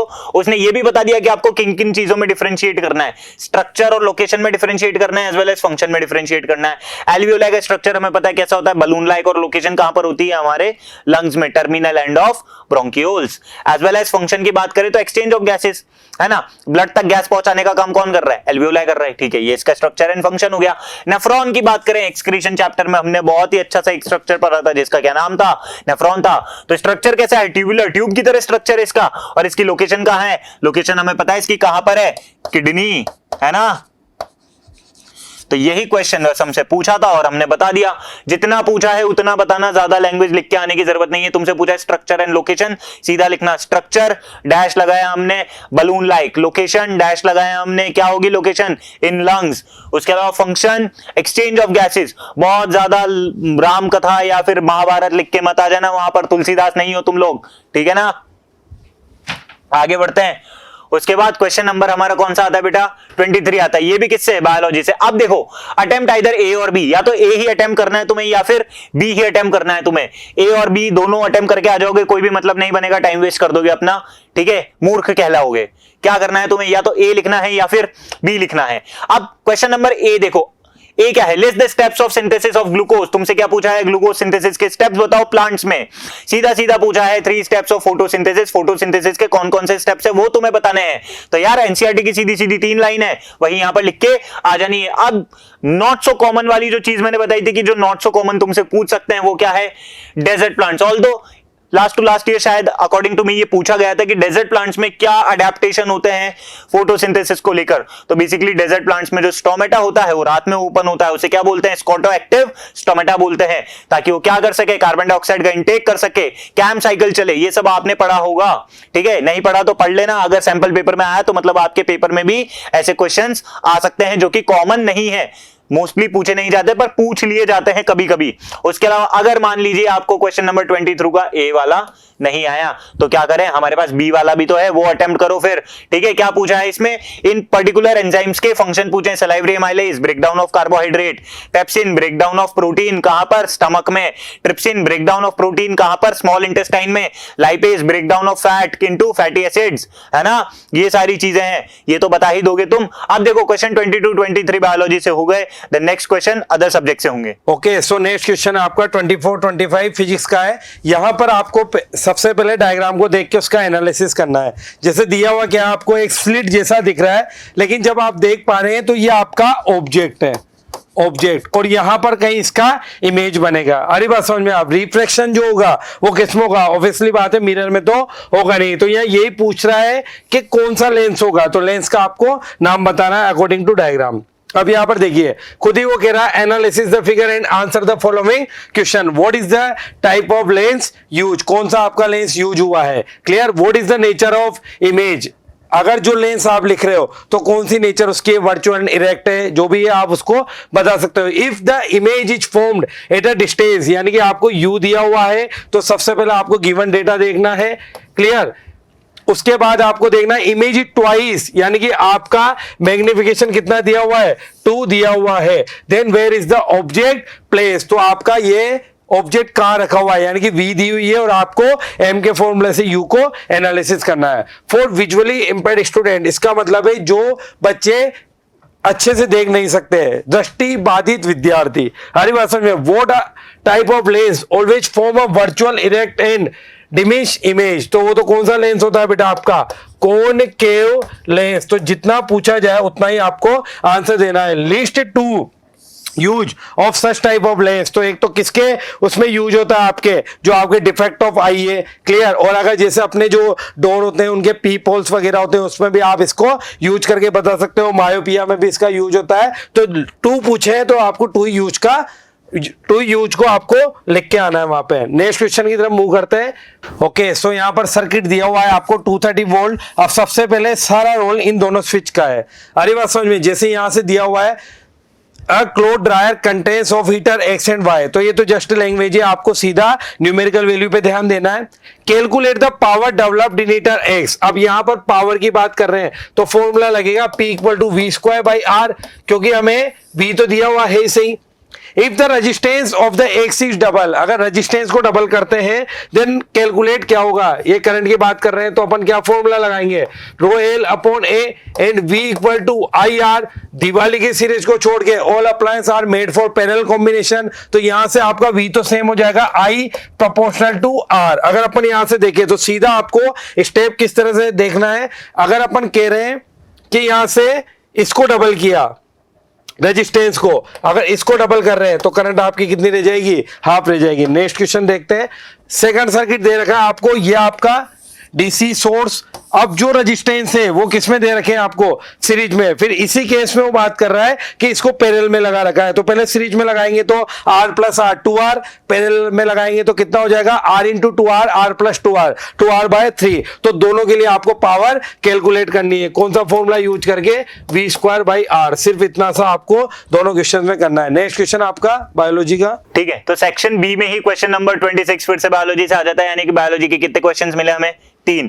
क्या बोर्ड में भी ये मिलेंगे, जी हाँ, आपको बोर्ड में भी सेक्शन बी में 3 ही क्वेश्चंस मिलेंगे बायोलॉजी के। क्वेश्चन नंबर 23 एक पिक्टोरियल क्वेश्चन है, आपको पिक्चर दे रखी है, इस पिक्चर को आपको ध्यान से ऑब्जर्व करना है, देन आपसे जो क्वेश्चन पूछा है उस क्वेश्चन का आंसर करना है। सर वहां पर भी पिक्चर आएगी क्या, हाँ बिल्कुल आ सकती है, क्यों नहीं आ सकती, यहां पर दिए तो वहां पर भी आ सकती है। सर हमने तो सिर्फ वही पढ़ा था, क्या कहते हैं, सब्जेक्टिव, ये पिक्चर कैसे करेंगे, अरे बेटा देख के करो ना, यहाँ पर बहुत सी चीजें ऐसी होती है जो आप आंखों से देखोगे तो आपको दिख जाएगी कि क्या हो रहा है। ठीक है, एक पिक्चर वाला क्वेश्चन मैं आपको सॉल्व करके बता देता हूं कि अगर वहां पर कुछ आता है तो आपको सॉल्व कैसे करना है। आप देखो 26 में पिक्चर है तो ऑब्वियसली हमें ऐसे तो नहीं दी होगी कि यार बहुत अच्छा लग रहा है हमारे घर में फ्रेम सजा लेंगे, इसके लिए तो नहीं दी है। ऑब्जर्व करना है और इसका क्या लिखना है, आंसर लिखना है। पहले क्वेश्चन पढ़ लेते हैं। What impact will be the process shown in image we have on human if they occupy the last trophic level. ठीक है, मतलब क्वेश्चन हमें पता लग गया किससे है, हमारा आर एनवायरमेंट से। आप पहले पिक्चर ऑब्जर्व कर लेते हैं क्वेश्चन देख के। क्वेश्चन में हमसे क्या पूछा है कि अगर ये पिक्चर में क्या प्रोसेस हो रहा है और इस प्रोसेस से ह्यूमंस पे क्या इंपैक्ट आएगा अगर ह्यूमंस एक फूड चेन में लास्ट ट्रॉफिक लेवल पे होते हैं। लास्ट ट्रॉफिक लेवल का मतलब हम सबसे टॉप पर हैं, ठीक है, हम सबसे टॉप पर होंगे और हमें खाने वाला कोई भी नहीं होगा। ठीक है भाई, क्या देख रहे हैं हम, एक किसान है यहाँ पर, बहुत ही प्यारा सा किसान है, बहुत खुश है खेती करता हुआ। वो क्या कर रहा है, पेस्टिसाइड्स यानी कि केमिकल स्प्रे कर रहा है अपनी पत्ता गोभी पे। क्या स्प्रे कर रहा है अपनी पत्ता गोभी पे, केमिकल्स। तो आप कौन सी पत्ता गोभी खाते हो, केमिकल वाली खाते हो। ठीक है, अब यहां पर दूसरी इमेज इसी को क्या कर दिया, आधा डिवाइड कर दिया और यहां दे रखा है कि यार ये पानी है और पानी के अंदर ये मछलियां बहुत ज्यादा उदास है। क्यों है बहुत ज्यादा उदास, क्यों, क्योंकि ये केमिकल्स फाइनली कहां पर आ जाते हैं बेटा, पानी में आ जाते हैं। पानी में आने की वजह से क्या हो जाता है, केमिकल्स की कंसंट्रेशन बढ़ती जाती है। देखो मान लो पत्ता गोभी है, पत्ता गोभी को किसने खाया, पत्ता गोभी को किसी कीड़े ने खा लिया, उसे मेंढक ने खा लिया, कैसे ना कैसे ये सारी चीजें यहां पहुंच गई, पानी में पहुंच गई। पानी में मछली है, मछली में भी कंसंट्रेशन क्या हो गई, केमिकल की बढ़ गई, और कंसंट्रेशन बढ़ गई तो केमिकल तो वो तो है नहीं, क्या कहते हैं, डिकम्पोजेबल, है ना। केमिकल बायोडिग्रेडेबल तो है नहीं, केमिकल तो बायोडिग्रेड हो ही नहीं सकता, वो तो ऐसा का ऐसा ही रहेगा। तो इसकी कंसंट्रेशन ऐसा नहीं है कि ये बन के खत्म हो गया, इसकी concentration on each trophic level बढ़ती जाती है। मान लो प्लांट्स में है, प्लांट्स को जिसने खाया उसमें क्या होगी, इसकी कंसंट्रेशन और ज्यादा होगी। फिर उस पर्टिकुलर ऑर्गेनिज्म को किसी ओमनिवोर या कार्निवोर ने खा लिया हायर ट्रॉफिक लेवल के, तो उस केमिकल की कंसंट्रेशन उस पर्टिकुलर ऑर्गेनिज्म में क्या हो जाएगी, हायर ट्रॉफिक लेवल वाले में ज्यादा हो जाएगी। तो मतलब ये जो केमिकल की कंसंट्रेशन बढ़ती रहती है, इसको हम क्या बोलते हैं बेटा, बायोमैग्निफिकेशन बोलते हैं। आर एनवायरनमेंट चैप्टर में तुम पढ़ोगे बायोमैग्निफिकेशन, ठीक है ना। तो अब ये जो बायोमैग्निफिकेशन हो रहा है, तो मुझे एक बात बताओ, लास्ट ट्रॉफिक लेवल पे अगर ह्यूमन बीइंग्स है तो फिर बायोमैग्निफिकेशन यानी कि केमिकल की कंसंट्रेशन सबसे ज्यादा किसमें होगी, हम में ही होगी। हम ही हैं केमिकल के मारे, हम में ही सब कुछ मिलेगा आपको, सारी बुराइयां, सारे कीटनाशक सब कुछ तुम अपन ही खा रहे हैं, ठीक है ना। तो फाइनली इसका आंसर ये है कि बायोमैग्निफिकेशन की वजह से humans as a last trophic level रहेंगे, तो उनमें जो केमिकल्स हैं उनकी कंसंट्रेशन सबसे ज्यादा होगी। मछलियां क्यों दुखी है, क्योंकि यार केमिकल तो उनके पास भी जा रहे हैं, वो भी जिंदा नहीं रह पा रही। और मान लो अगर इन मछलियों को तुमने खा लिया तो मछलियों के केमिकल्स भी किस में आ जाएंगे, तुम में आ जाएंगे। फाइनली बायोमैग्निफिकेशन के थ्रू, बायोमैग्निफिकेशन की वजह से क्या होगा, तुम में केमिकल्स की कंसंट्रेशन सबसे ज्यादा हो जाएगी। यही करना था। क्वेश्चन नंबर 26 के बाद हमारा नेक्स्ट सेक्शन चालू होगा और उसके लिए मैम आ रही हैं। तो अपन बात करें अपने नेक्स्ट के सेक्शन की ओर, तो सेक्शन सी में अपने पास में शॉर्ट आंसर टाइप क्वेश्चन आएंगे, ठीक है। शॉर्ट आंसर टाइप क्वेश्चन में अपना जो फर्स्ट क्वेश्चन है 27 क्वेश्चन, ये अपना रिलेट करता है केमिस्ट्री से। आपको मैं पहले ही बता दूं, केमिस्ट्री में टोटल 4 चैप्टर हैं, जिसमें पहला जो चैप्टर है केमिकल रिएक्शन और इक्वेशन, वो अपना अलग है। उसके अलावा जो सेकंड चैप्टर है एसिड बेस एंड सॉल्ट, उसमें अपना थोड़ा डिफरेंट कल्चर है, जैसे कि acid base and chemical salts की प्रॉपर्टीज होंगी। थर्ड जो चैप्टर है मेटल एंड नॉन मेटल, उसमें आधी से ज्यादा रिएक्शन जो है अपनी फर्स्ट चैप्टर से रिलेट करेगी। तो अगेन ये क्वेश्चन जो है अपना फर्स्ट और थर्ड चैप्टर दोनों से रिलेट कर रहा है, जैसे कि इस क्वेश्चन में दे रखा है डायरेक्टली 2 मेटल ऑक्साइड, ठीक है। तो मेटल ऑक्साइड अपन ने पढ़ा हुआ है चैप्टर 1 में भी और चैप्टर 3 में भी, ठीक है। तो एक्यूरेट अपन ने जो चैप्टर 3 में पढ़ा है aluminium oxide and magnesium oxide, both are in nature, ठीक है। तो अपने पास में जो ये दिया हुआ है इस रिएक्शन के थ्रू, आपको इस रिएक्शन में बताना है कि एक बच्चा जो भी है अनिरुद्ध, यहाँ पे इन रिएक्शंस के थ्रू इन कंपाउंड्स को क्या करना, लेबल करना भूल चुका है। तो how will you guide help and Aniruddh to identify the oxides and label them, ठीक है। तो अपन को ज्यादा डीपली इसमें कुछ नहीं करना है, शॉर्ट आंसर टाइप क्वेश्चन है। आपको डायरेक्टली बताना है कि how can will be it label, ठीक है। तो आपको पता है अच्छे से कि जो अपने पास में एम्फोटेरिक ऑक्साइड होता है वो एल्यूमिनियम ऑक्साइड होता है। टोटल 4 ऑक्साइड बिल्कुल ध्यान में रख लेना, एम्फोटेरिक नेचर में होते हैं। एक तो होता है अपना एल्यूमिनियम ऑक्साइड, दूसरा अपना होता है टिन ऑक्साइड, तीसरा अपना होता है लेड ऑक्साइड और चौथा अपना होता है जिंक ऑक्साइड। ये टोटल 4 ऑक्साइड एम्फोटेरिक नेचर में है। इन चारों को बिल्कुल ध्यान से रख लेना। ये बेसिक नेचर में नहीं होंगे, ये एम्फोटेरिक नेचर में होंगे, क्योंकि ये एसिड की तरह भी बिहेव करते हैं और बेस की तरह भी बिहेव करते हैं, ठीक है। और जो अपना मैग्नीशियम ऑक्साइड है ये always as a basic nature होगा, क्योंकि ये क्या है एक्चुअली में मेटल ऑक्साइड है, ठीक है। तो मेटल ऑक्साइड क्या होते हैं, बेसिक नेचर में होते हैं। तो रेड लिटमस पेपर को क्या कर देते हैं, ब्लू कर देते हैं, ठीक है। तो मैग्नीशियम ऑक्साइड के पास में अगर अपन रेड लिटमस पेपर ले जाएंगे, जिस भी सॉल्यूशन के पास में, जिस भी कंटेंट के पास में अपन रेड लिटमस पेपर ले जाएंगे तो वो ब्लू हो जाएगा। तो अपन को पता चल जाएगी कि मैग्नीशियम ऑक्साइड कौन सा है। और जो अपने पास में रेड लिटमस पेपर ले जाने पे ब्लू नहीं हो पाएगा, क्योंकि aqueous solution aluminium oxide red litmus paper और ब्लू लिटमस पेपर से क्या होता है, रिएक्टेबल नहीं होता है। ये डायरेक्टली एसिड बेस से रिएक्शन करके स्टेबल सॉल्ट का फॉर्मेशन करता है। तो अपन को पता चल जाएगा कि ये एक तरीके से एल्यूमिनियम ऑक्साइड है। बिल्कुल इसमें कंफ्यूज नहीं होना, बहुत इंपॉर्टेंट टॉपिक है अपना एम्फोटेरिक ऑक्साइड। ये किसी भी तरीके से आपसे रीजनेबल क्वेश्चन में पूछ लेगा, 1 मार्क में भी पूछ लेगा, 2 मार्क में भी पूछ सकता है, ठीक है। तो यहाँ पे 3 मार्क्स में दिया हुआ है, ठीक है। इसी का बी पार्ट है जो अपने पास में, इसमें भी अपन को डायरेक्टली आंसर देने हैं। मेरी बात ध्यान से सुन लेना, ज्यादा एक्सप्लेन नहीं करना है, क्योंकि हर क्वेश्चन में कुछ ना कुछ सब पार्ट होता है और सब पार्ट के साथ साथ उसमें हर पार्ट कोई हाफ मार्क्स का होगा, कोई 1 मार्क्स का होगा। जैसा कि 3 नंबर का क्वेश्चन भी अपने पास में 2 पार्ट में डिवाइडेड है, ठीक है। तो यहाँ पे अपना जो पहला जितना आंसर मैंने बोला था देने के लिए उतना ही देना है, उससे ज्यादा आंसर नहीं देना है कि हाँ भाई यहाँ पे रेड ऑक्साइड है, ये इस तरीके से रेड लिटमस को ब्लू करेगा और ये नहीं कर पाएगा, ठीक है। बात करें अपन नेक्स्ट क्वेश्चन की, एशु की। एशु जो है एक बच्चा है, वो कॉपर सल्फाइड और अपने पास में कॉपर ऑक्साइड को से क्या बनाता है, कॉपर बनाता है, ठीक है। तो इन दोनों कंपाउंड से कॉपर बनाने के लिए वो किस तरीके से कॉपर को फॉर्मेशन करेगा, इसके लिए आपको एक्टिविटी बतानी है, केमिकल इक्वेशन बतानी है, ठीक है। तो जनरली आपको पता है कॉपर सल्फाइड जो ये है अपना रिलेट करता है रोस्टिंग प्रोसेस से। कौन से प्रोसेस से रिलेट करता है, रोस्टिंग प्रोसेस से। Chapter 3 metal and non metal reaction का ये क्वेश्चन है, जहां पे आपने पढ़ा होगा एक्सट्रैक्ट ऑफ द मेटल्स, ठीक है। तो मेटल्स को एक्सट्रैक्ट करने के लिए वहां पे अपन को उसको ओर से निकालना होता है, मिनरल से निकालना होता है, और आफ्टर ऑल जो अपने पास में उसमें गेंगू को थ्रो आउट करना होता है, उसके जितने भी डस्ट मटेरियल होते हैं उनको, और आफ्टर ऑल उसके बाद में अपन को उसको दो प्रोसेस के थ्रू गुजारा जाता है। अगर कार्बोनेट और है अपने पास में तो उसको कैल्सिलेशन प्रोसेस के थ्रू, और अगर अपने पास में सल्फाइड और है तो उसको रोस्टिंग प्रोसेस के थ्रू। तो according to this reaction we have to give only equation. तो यहाँ पे अपने पास में कॉपर सल्फाइड जो है ऑक्सीजन की प्रेजेंस में बिल्कुल मैक्सिमम हीट के साथ में कॉपर ऑक्साइड में कन्वर्ट हो जाता है, और कॉपर ऑक्साइड के साथ में सल्फर डाइऑक्साइड बना लेगा, ठीक है। और इसी तरीके से ये कॉपर ऑक्साइड जो है बचे हुए कॉपर सल्फाइड के साथ में रिएक्शन करके अगेन ये कॉपर में कन्वर्ट हो जाएगी, और कॉपर के साथ में ये रिलीज कर देगी SO2। तो अपना मेन एक्सट्रैक्शन है कॉपर का, ठीक है। तो यहाँ पे ये ध्यान रखना है, रोस्टिंग और कैंसिलेशन प्रोसेस बहुत ही ज्यादा इंपॉर्टेंट है। कैंसिलेशन में लिमिटिंग एयर होती है ना, हीट तो वही प्रोवाइड की जाती है क्योंकि वहां पे ऑलरेडी ऑक्सीजन मैक्सिमम क्वांटिटी में कार्बोनेट के साथ में प्रेजेंट होती है, ठीक है। नेक्स्ट क्वेश्चन की अपन बात करें, ये भी अपना केमिस्ट्री से रिलेटेड है। अटेम्प्ट आइदर ऑप्शन ए और बी, आपसे जितना बोला जाए उतना ही काम करना है। जैसे कि अपने पास में ए और बी में से अपन को ए करना है या फिर बी करना है, तो अपन को सिर्फ दोनों क्वेश्चन नहीं करने हैं, सिर्फ एक क्वेश्चन करना है, ठीक है।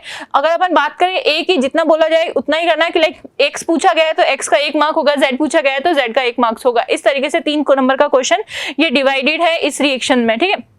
In this given series of the reaction name the compound X and Z, अपन को सिर्फ X और Z का नेम बताना है, ठीक है। ये अपना एसिड बेस और सॉल्ट वाला जो चैप्टर है, चैप्टर 2, उस चैप्टर का क्वेश्चन है। यहाँ पे आपको सामने दिखाई दे रहा होगा कि अपने पास में जो चैप्टर 2 में एसिड बेस के बाद में जो सॉल्ट के टोटल 5 सॉल्टेड दिए गए थे, जिप्सम, उसमें प्लास्टर ऑफ पेरिस, उसके बाद में उसमें वॉशिंग सोडा, उसके बाद में उसमें बेकिंग सोडा, ठीक है। उन चैप्टर से रिएक्शन से थ्रू आउट है ये क्वेश्चन, ठीक है। तो यहाँ अगर अपन को दिख रहा है कि NaCl react with water and carbon dioxide and with the ammonia gas, तो यहाँ पे आपको पता है ये एक अपना सोडियम हाइड्रोजन कार्बोनेट के फॉर्मेशन की रिएक्शन है, जो अपने पास में X की फॉर्म में सोडियम हाइड्रोजन कार्बोनेट को रिलीज करता है और Y की फॉर्म में NH4Cl को रिलीज करता है। अपन को इसको नहीं बताना है क्योंकि अपने से सिर्फ X और Z पूछा गया है, ठीक है। X का जो डिकम्पोजिशन हो रहा है, क्योंकि यहाँ पे हीट का सिंबल दिया हुआ है ट्रायंगल, 3 सिंबल अपन को केमिकल रिएक्शन एंड इक्वेशन वाले चैप्टर में अच्छे से याद होने चाहिए और समझने होने चाहिए कि जैसे कि ट्रायंगल हीट का सिंबल होता है, डबल एरो जो होता है वो इलेक्ट्रिसिटी का सिंबल होता है, और अपने पास में H जो होता है इलेक्ट्रोलाइसिस प्रोसेस के बाद में अपना फोटोकेमिकल रिएक्शन का कंसेप्ट होता है, ठीक है। तो ये इलेक्ट्रोलाइसिस प्रोसेस के थ्रू है, ये फोटोकेमिकल रिएक्शन के थ्रू है, और ये थर्मल रिएक्शन के थ्रू है, ठीक है। तो यहाँ पे अपना जो सोडियम हाइड्रोजन कार्बोनेट डिकम्पोज होकर क्या बनाता है, सोडियम कार्बोनेट बनाता है, ठीक है। तो सोडियम कार्बोनेट के साथ में ये वाटर का मॉलिक्यूल और हाइड्रोजन के साथ साथ मतलब ये अपना कार्बन डाइऑक्साइड का भी रिलीज करा है, ठीक है। अपन को Z और X बताना था, तो अपने पास में X हो चुका है यहाँ पे NaCO3, और उसके अलावा Z हो चुका है अपना Na2CO3। नाम देना चाह सकते हैं तो अपन नाम दे सकते हैं यहाँ पे कि सोडियम हाइड्रोजन कार्बोनेट और सोडियम कार्बोनेट, ठीक है। उसके अलावा जब ये 10 मॉलिक्यूल ऑफ H2 के साथ में रिएक्शन करता है, तो आपको सबको अच्छे से पता है कि Na2 जब CO3 10 मॉलिक्यूल ऑफ H2 के साथ में रिएक्शन करता है तो क्रिस्टलाइजेशन प्रोसेस के थ्रू क्रिस्टल का फॉर्मेशन करता है, और इस क्रिस्टल का नाम है वॉशिंग सोडा, ठीक है। अभी तक इसका नाम था विदाउट द वाटर मॉलिक्यूल, ये एक तरीके से सोडियम कार्बोनेट ही था, अभी ये हो चुका है वॉशिंग सोडा, ठीक है। तो यहाँ पे आपसे नेक्स्ट पूछा गया है which type of reaction is X2Z decompose हो रहा है, डिकम्पोजिशन रिएक्शन है, ठीक है। इतना बताना है, इससे ज्यादा कुछ भी नहीं बताना है। इसका आंसर डिकम्पोजिशन रिएक्शन, और इसका आंसर ऑलरेडी मैंने यहाँ पे ऊपर लिखा हुआ है sodium hydrogen carbonate, sodium carbonate, ठीक है। बात करें थर्ड क्वेश्चन की, ये भी इसी का पार्ट है क्योंकि अपन को इसको भी सॉल्व करना है। 3 पार्ट हो चुके हैं, एक पार्ट जो है 1 नंबर का है, ज्यादा डीपली अपन को इसमें नहीं लिखना है, ठीक है। 3 अननोन सॉल्यूशन दे रखे हैं, ABC, pH वैल्यू दे रखी है, डायरेक्टली क्वेश्चन को दिख रहा है अपने 6, 8 एंड 9.5, ठीक है। आपको इसमें maximum number of hydrogen ion भी प्रेजेंट है, उसके अकॉर्डिंग इसको क्या करना है, अरेंज करना है, ठीक है। तो अपन को बताना है किसमें ज्यादा हाइड्रोजन आयन प्रेजेंट है और इसको अरेंज करना है। जैसा कि आपको पता है जिसकी वैल्यू कम होगी वो हाइड्रोजन आयन ज्यादा रिप्लेस करेगा, यानी कि अपने पास में सबसे वैल्यू कम जो है A सॉल्यूशन की है। A सॉल्यूशन का pH कितना है, 6 है, ठीक है। और B सॉल्यूशन का pH कितना है, 8 है, और C सॉल्यूशन का pH कितना है, 9.5 है, ठीक है।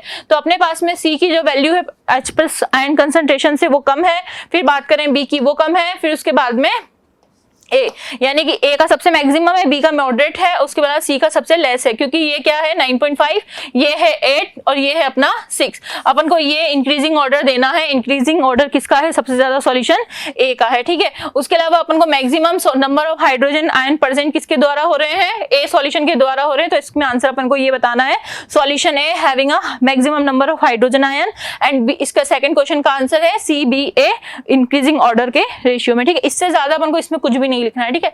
और के साथ में, और अगर अपन को अगर ये क्वेश्चन नहीं आ रहा है तो अपन को नेक्स्ट क्वेश्चन जो और के साथ में दिया हुआ वो ध्यान में होना चाहिए, इसको किस तरीके से सॉल्व करना है। यहाँ पे जरूर अपन को लैंग्वेज वाला क्वेश्चन है, कमेंट जितना बोला गया उतना करना है, कमेंट देनी है, ठीक है। तो first question, second question, third question, bee sting is treated with the baking soda paste, where is the वर्स्ट sting is treated with the dilute vinegar, farmer treat soil with the quicklime when tilling, एनसीड cluster and marble structure are conserve by the treating them with certain chemicals, ठीक है। तो ये तीनों question में आपको comment देनी है। कमेंट किस थ्रू से देनी है? वैसे भी ये पार्ट जो अपना है चैप्टर 2 से ही है, एसिड बेस एंड सॉल्ट से, जहां पे अपन ने ऑलरेडी पढ़ा हुआ है कि जब अपन को चींटी काटती है या मधुमक्खी काटती है तो वहां पे मेथेनोइक एसिड छोड़ जाती है, तो वहां पे अपन को बेस लगा के क्या करना होता है? न्यूट्रल करना होता है। वो सबसे अच्छा बेस कौन सा है? बेकिंग सोडा, ठीक है। तो यहाँ पे अपन को अपना आंसर देना है कि बी स्टिंग के थ्रू अपने पास में स्टंग के दौरान अपने मेथेनोइक एसिड अपने बॉडी में थ्रू आउट हो जाता है, तो बेकिंग सोडा रिएक्ट उससे करके आराम से उसको न्यूट्रलाइज कर देता है। वर्स्ट स्टिंग जो होती है अपने पास में थोड़ी बेसिक नेचर में होती है, तो डाइल्यूट विनेगर जो एसिडिक नेचर में उसके साथ में रिएक्ट करके उस मटेरियल को भी क्या कर देता है? न्यूट्रल कर देता है। तो इसको एक्सप्लेन करते हुए अपन को 2-3 लाइन में इसका आंसर देना, ठीक है। Farmer treat soil with the quicklime, quicklime से क्यों ट्रीट करेगा फार्मर? क्विकलाइम का फॉर्मूला आपको सबको अच्छे से पता है, CaO, जो कौन से नेचर में होता है? बेसिक नेचर में होता है। सॉइल में प्रेजेंट वाटर के साथ में वो रिएक्शन करके कैल्शियम हाइड्रोक्साइड का फॉर्मेशन करता है।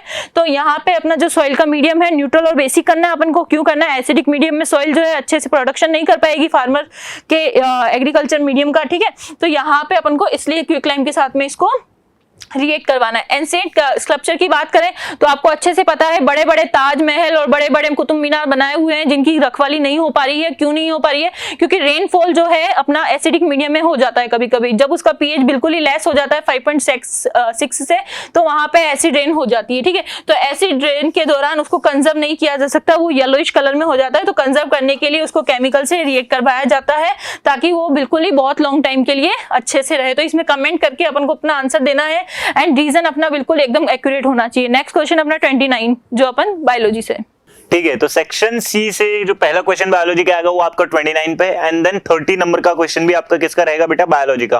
अब देखो ये क्वेश्चन आपका ट्रांसपोर्टेशन से, बेसिकली ट्रांसपोर्टेशन इन प्लांट्स आपसे क्वेश्चन पूछा है। इसी टाइप के सिमिलर क्वेश्चंस आपसे पूछते रहेंगे, सीधे सीधे देख लो। एक वापस से एक बात रिपीट कर रहा हूं, मोस्ट ऑफ द क्वेश्चंस बहुत कॉमन रहेंगे जो आपने पढ़े होंगे। एनसीईआरटी को एक बार रीड कर लेना अच्छे से, कोई भी ऐसा टॉपिक ना हो जो एनसीईआरटी से आपसे छूटे, क्योंकि बायोलॉजी में तो क्या है बेटा यार, लैंग्वेज ही तो है। लैंग्वेज में से ही सब कुछ पूछेगा, वो कुछ पर्टिकुलर टॉपिक्स है उनमें कुछ गिवन होगा और उसी डेटा से वो क्वेश्चंस बनाएगा, फ्रेम करेगा। नाउ इस क्वेश्चन में क्या है? Water is used by leaves of the plants for photosynthesis, ठीक है। वाटर का यूज करती है लीव्स किसके लिए? फोटोसिंथेसिस के लिए, ये तो हमें पता है sir. But rather than watering the leaves, we water the plant through soil. How does this water reach leaves of the plant? ठीक है भैया, पत्तियों को खाना बनाने के लिए क्या चाहिए? फूड बनाने के लिए क्या चाहिए? ग्लूकोज बनाने के लिए क्या चाहिए? वाटर चाहिए, कार्बन डाइऑक्साइड चाहिए। तो एक एलिमेंट था उसमें वाटर। वाटर को अब इसमें ये बोला है कि यार अगर वाटर चाहिए तो हम डायरेक्ट, ये लीफ है अगर, तो इस लीफ पे ही वाटर क्यों नहीं डाल देते, हम सॉइल में वाटर क्यों डाल देते हैं?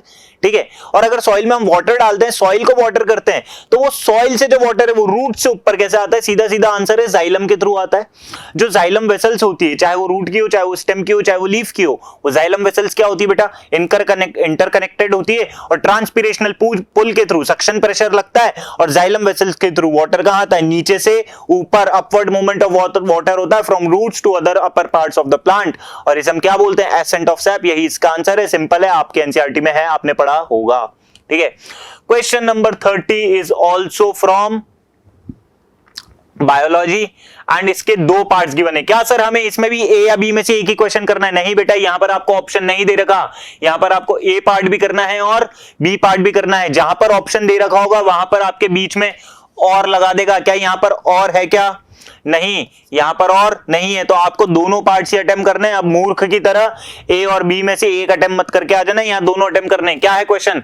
इन ए फैमिली और 4 individuals the father possesses long ears and mother possesses short ears. If the parents had pure dominant trait, ठीक है। पेरेंट्स के पास क्या है बेटा, प्योर डोमिनेंट ट्रेट है, मां के पास शॉर्ट ईयर्स की है एंड पापा के पास लॉन्ग ईयर्स की है, ठीक है।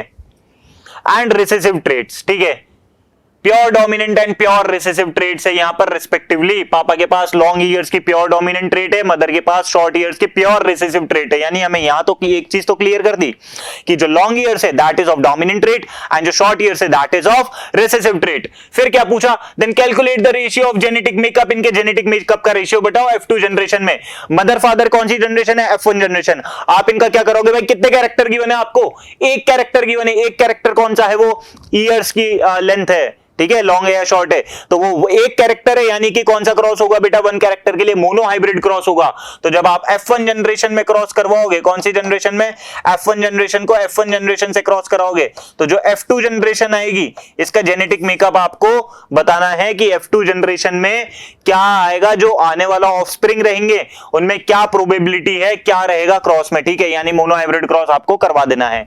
Then if the father had short ear and mother has long ears, अब इसमें क्या कर दिया बेटा, जस्ट उल्टा कर दिया, फादर के तो शॉर्ट ईयर्स कर दिए और मदर के लॉन्ग ईयर्स कर दिए। तो इसमें पूछा है कि अगर हमने एक्सचेंज कर दिए कैरेक्टर्स को, मदर के लॉन्ग ईयर्स कर दिए, फादर के शॉर्ट ईयर्स कर दिए, तो क्या जो आने वाली F2 जनरेशन में उस पर कोई असर होगा, और अगर होगा या नहीं होगा, तो उसमें भी आपको क्या करके बताना है, जेनेटिक मेकअप करके लैंग्वेज लिख देनी है कि यार इसमें हमने क्रॉस करा था, इसमें ये जेनेटिक मेकअप आया, मोनो हाइब्रिड का ये रिजल्ट आया, देन हमने क्या करा, कैरेक्टर्स को उल्टा कर दिया, फिर मोनो हाइब्रिड का ये रिजल्ट आया। दोनों में रिजल्ट तो क्या आएगा, सेम ही आएगा, ठीक है ना। देख लेना एक बार अच्छे से, मोनो हाइब्रिड क्रॉस ही करना है। क्वेश्चन नंबर 30 तक बायोलॉजी की बात सेक्शन सी में हो जाती है खत्म। ओके, फिर अगर फिर आपके आगे फिगर आ चुका है, ठीक है। अब जो आपका सेक्शन डी है उसमें अपन बात कर रहे हैं what is the fundamental difference between hypermetropia and myopia. Clear है, तो यहां पर सबसे बेसिक डिफरेंस जो था वो आप बता सकते हो, myopia is a short sightedness, clear है, और नियर साइटेडनेस भी बोल सकते हो, और यहां पर आप जो हाइपरमेट्रोपिया है उसको फार साइटेडनेस और लॉन्ग साइटेडनेस भी बोल सकते हो। क्लियर। अब यहां पर सबसे पहले पूछ रहा है what is the defect as shown in figure. ये फिगर देख के अपन डिफेक्ट का ओनली नाम पूछा है आपसे, तो क्या हो रहा है यहां पर, आईबॉल शॉर्ट हो रही है, इसका मतलब हाइपरमेट्रोपिया। आपको सीधा आंसर देना है। State one cause of such defect, ऐसा क्यों होता है, क्यों होता है, क्योंकि आपकी आईबॉल शॉर्ट हो चुकी है, शॉर्टनिंग ऑफ आई बॉल। आ रही बात समझ में। अब थर्ड पूछा है explain with the reason a concave lens can be use to correct this defect. ऐसा नहीं हो सकता, क्योंकि कॉनकेव लेंस तो क्या करेगा, जितनी भी इनकमिंग रेज है उसको डाइवर्ज करने की कोशिश करेगा, बट यहां करवाना क्या है, यहां पर तो आपका इमेज ऑन रेटिना बनाना है, जबकि इमेज कहां बन रहा है, बिहाइंड द रेटिना। तो कॉनकेव लेंस को हम यहां पर यूज नहीं करेंगे, कॉन्वेक्स लेंस को यूज करेंगे, ताकि वो रेज को क्या करे, ए ऑन द रेटिना पर मिला है, क्योंकि कॉनकेव लेंस तो क्या करेगा, आपकी इमेज को पुश करेगा और आई बॉल को शॉर्ट करेगा। नेक्स्ट क्वेश्चन की तरफ मूव करते हैं। State relationship between the resistance of the wire length, और आपको क्रॉस सेक्शनल एरिया दिया हुआ है, क्लास में सीधा क्वेश्चन करा रखा है आपको, R equal to rho l upon a, सीधा ये लिखना है। अरे बात समझ में। By using the formula define the resistivity of the material. Resistivity के लिए अगर मैं बात करूं तो आपको मैंने बताया था न्यूमेरिकली R इक्वल टू रो। अगर अपन देखें इसकी लेंथ को ले लूं मैं 1 मीटर, ये भी आपका 1 मीटर और ये भी कितना हो जाए बेटा 1 मीटर, तो अपन यहां से लिख सकते हैं R equal to rho 1 metre divided by, अगर यहां से देखें तो 1 मीटर और 1 मीटर स्क्वायर, तो numerically rho equal to R, it means resistivity is the characteristics property which does not depend any shape and size of the body. Clear है, यहां पर आपकी रेजिस्टिविटी न्यूमेरिकली तो रेजिस्टेंस के इक्वल होगी, लेकिन किसी की शेप एंड साइज पर डिपेंड नहीं करेगी। नेक्स्ट क्वेश्चन की तरफ मूव करते हैं। आपका है 33 क्वेश्चन, जो कि MEF से है, मैग्नेटिक इफेक्ट ऑफ करंट। अगर यहां पर बात करें तो देखो यहां पर एक गर्ल है मोना, उसका नाम दिया हुआ है, यह आपकी बेट सेल लगा हुआ है, करंट इसमें इस तरह से फ्लो होगी। अगर अपन right hand thumb rule use करते हैं तो यहां से बिल्कुल इसकी डायरेक्शन को बता सकते हैं इस तरह से, तो कंपास निडल डिफ्लेक्ट होगी, बिल्कुल होगी।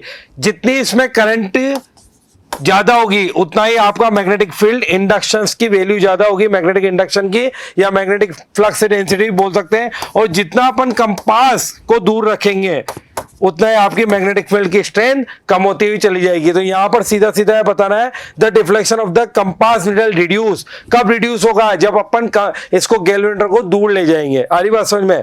क्लियर? तो यहाँ पर सिर्फ इतना सा एनालिसिस करके आपको इसका आंसर देना है। ओके, नेक्स्ट क्वेश्चन की तरफ मूव करते हैं।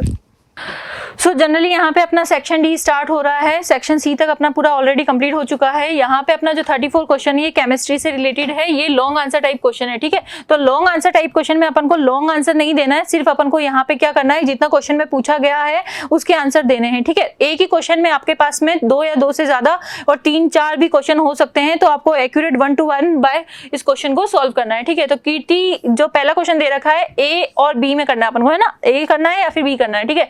ए क्वेश्चन में दे रखा है कीर्ति thinks that the substitution reaction occurs in the saturated hydrocarbon and the contrary कृषि thinks that it occurs in a unsaturated hydrocarbon। तो अपना saturated hydrocarbon जो होता है वो ऑलरेडी आपको पता है कि जो अपना एल्केन है वो सैचुरेटेड हाइड्रोकार्बन होता है, जो सिंगल बॉन्डेड एटम होते हैं। इनमें अपना जो पहला कंपाउंड है CH4 जो मेथेन है वो होता है, ठीक है। तो अपन बात करें जब ये सब्स्टिट्यूशन रिएक्शन को फॉलो करेगा तो ये Cl2 के साथ में रिएक्शन करके CH3Cl का फॉर्मेशन कर लेगा और साथ में रिलीज कर देगा HCl, ठीक है। तो इसमें सब्स्टिट्यूशन रिएक्शन हो रही है। बात करें अपन अनसैचुरेटेड हाइड्रोकार्बन की, जो होते हैं एल्कीन और एल्काइन, ये होते हैं डबल बॉन्डेड और ट्रिपल बॉन्डेड, ठीक है। तो एल्काइन जो होते हैं अपने ट्रिपल बॉन्डेड कंपाउंड है, इनकी अपन जब एडिशन करवाते हैं किसी भी सब्सटेंस के साथ में, हाइड्रोजन के साथ में या क्लोरीन के साथ में, तो ये क्या करते हैं, एडिशन रिएक्शन करते हैं। अगर अपन एल्कीन की रिएक्शन करा रहे हैं क्लोरीन के साथ में और एल्काइन की रिएक्शन करा रहे हैं क्लोराइन के साथ में या क्लोरीन के साथ में, तो ये अपन को एडिशन रिएक्शन प्रोसीड करते हुए देंगे, ठीक है। तो आपको ये रिएक्शन यहाँ पे प्रोसीड करनी है, ठीक है। बात करें अपन मेथेन एंड प्रोपेन की, जो एक आइसोमर्स हैं और ये एज ए फ्यूल यूज करते हैं। क्यों? क्योंकि ये हाइड्रोकार्बन जो होते हैं इनका कंप्लीट कंब्यूजन होता है और कंप्लीट कंब्यूजन के थ्रू ये CO2 एंड वाटर को रिलीज करते हैं, ठीक है। और CO2 वाटर के साथ में ये अपना जो है लाइट भी रिलीज करते हैं और हीट भी रिलीज करते हैं, तो इसलिए ये फ्यूल के फॉर्म में यूज होते हैं, ठीक है। इनके ऊपर कमेंट देनी है तो आपको पूरा एक्यूरेट बताना है कि that methane and propane react with the oxygen and convert into the CO2 and water with the heat and light which is use as a fuel, ठीक है। नेक्स्ट क्वेश्चन इसी के अंदर है, draw the electron dot structure of the immediate lower homologous series of the propane. Propane से जो lower है वो कौन है, C1 C2 C3। C1 कौन है, मैथ। C2 कौन है, एथ, ठीक है। C3 कौन है, प्रोप। तो अगर अपने पास में लोअर पूछा गया है तो लोअर तो कौन हो जाएगा, C2 एथ। अगर अपन से हायर पूछा जाता तो वो कौन हो जाता, ब्यूटेन, ठीक है। तो यहाँ पे अपन को किसका इलेक्ट्रॉन डॉट स्ट्रक्चर देना है, एथेन का इलेक्ट्रॉन डॉट स्ट्रक्चर देना है, ठीक है। एथेन जो है उसका फॉर्मूला होता है C2H6। यहाँ पे 2 कार्बन हो गए, ये हाइड्रोजन और ये हाइड्रोजन, ठीक है। इसी तरीके से ये हाइड्रोजन और ये हाइड्रोजन। यहाँ पे अगर अपन देखें तो कार्बन के पास में टोटल 4 इलेक्ट्रॉन होते हैं, तो यहाँ पे अपन ने इसके पास में 4 इलेक्ट्रॉन बना दिए। हाइड्रोजन के पास में सिंगल इलेक्ट्रॉन होता है जिसको आप स्टार से भी शो कर सकते हैं और डॉट से भी शो कर सकते हैं, तो सिर्फ अपन को ये इलेक्ट्रॉन डॉट स्ट्रक्चर यहाँ पे देनी है, ठीक है। होमोलोगस की बात करें तो होमोलोगस सीरीज के जो कैरेक्टर्स होते हैं वो उनमें आपको ध्यान होना चाहिए कि होमोलोगस सीरीज के पर कंपाउंड के बीच में CH2 का डिफरेंस होता है और 14 मॉलिक्यूलर मास यूनिट का डिफरेंस होता है, ठीक है। तो ये आपको यहाँ पे बताना है।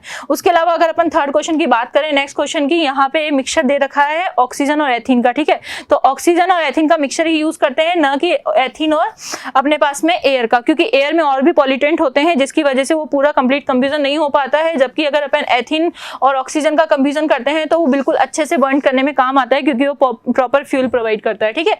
नेक्स्ट क्वेश्चन अपना बी ऑप्शन है। आपको अगर ए अटेम्प्ट करना है तो ए कीजिए, अदरवाइज आप बी कीजिए, ठीक है। बी में जैसा कि अपने पास में दिखा रखा है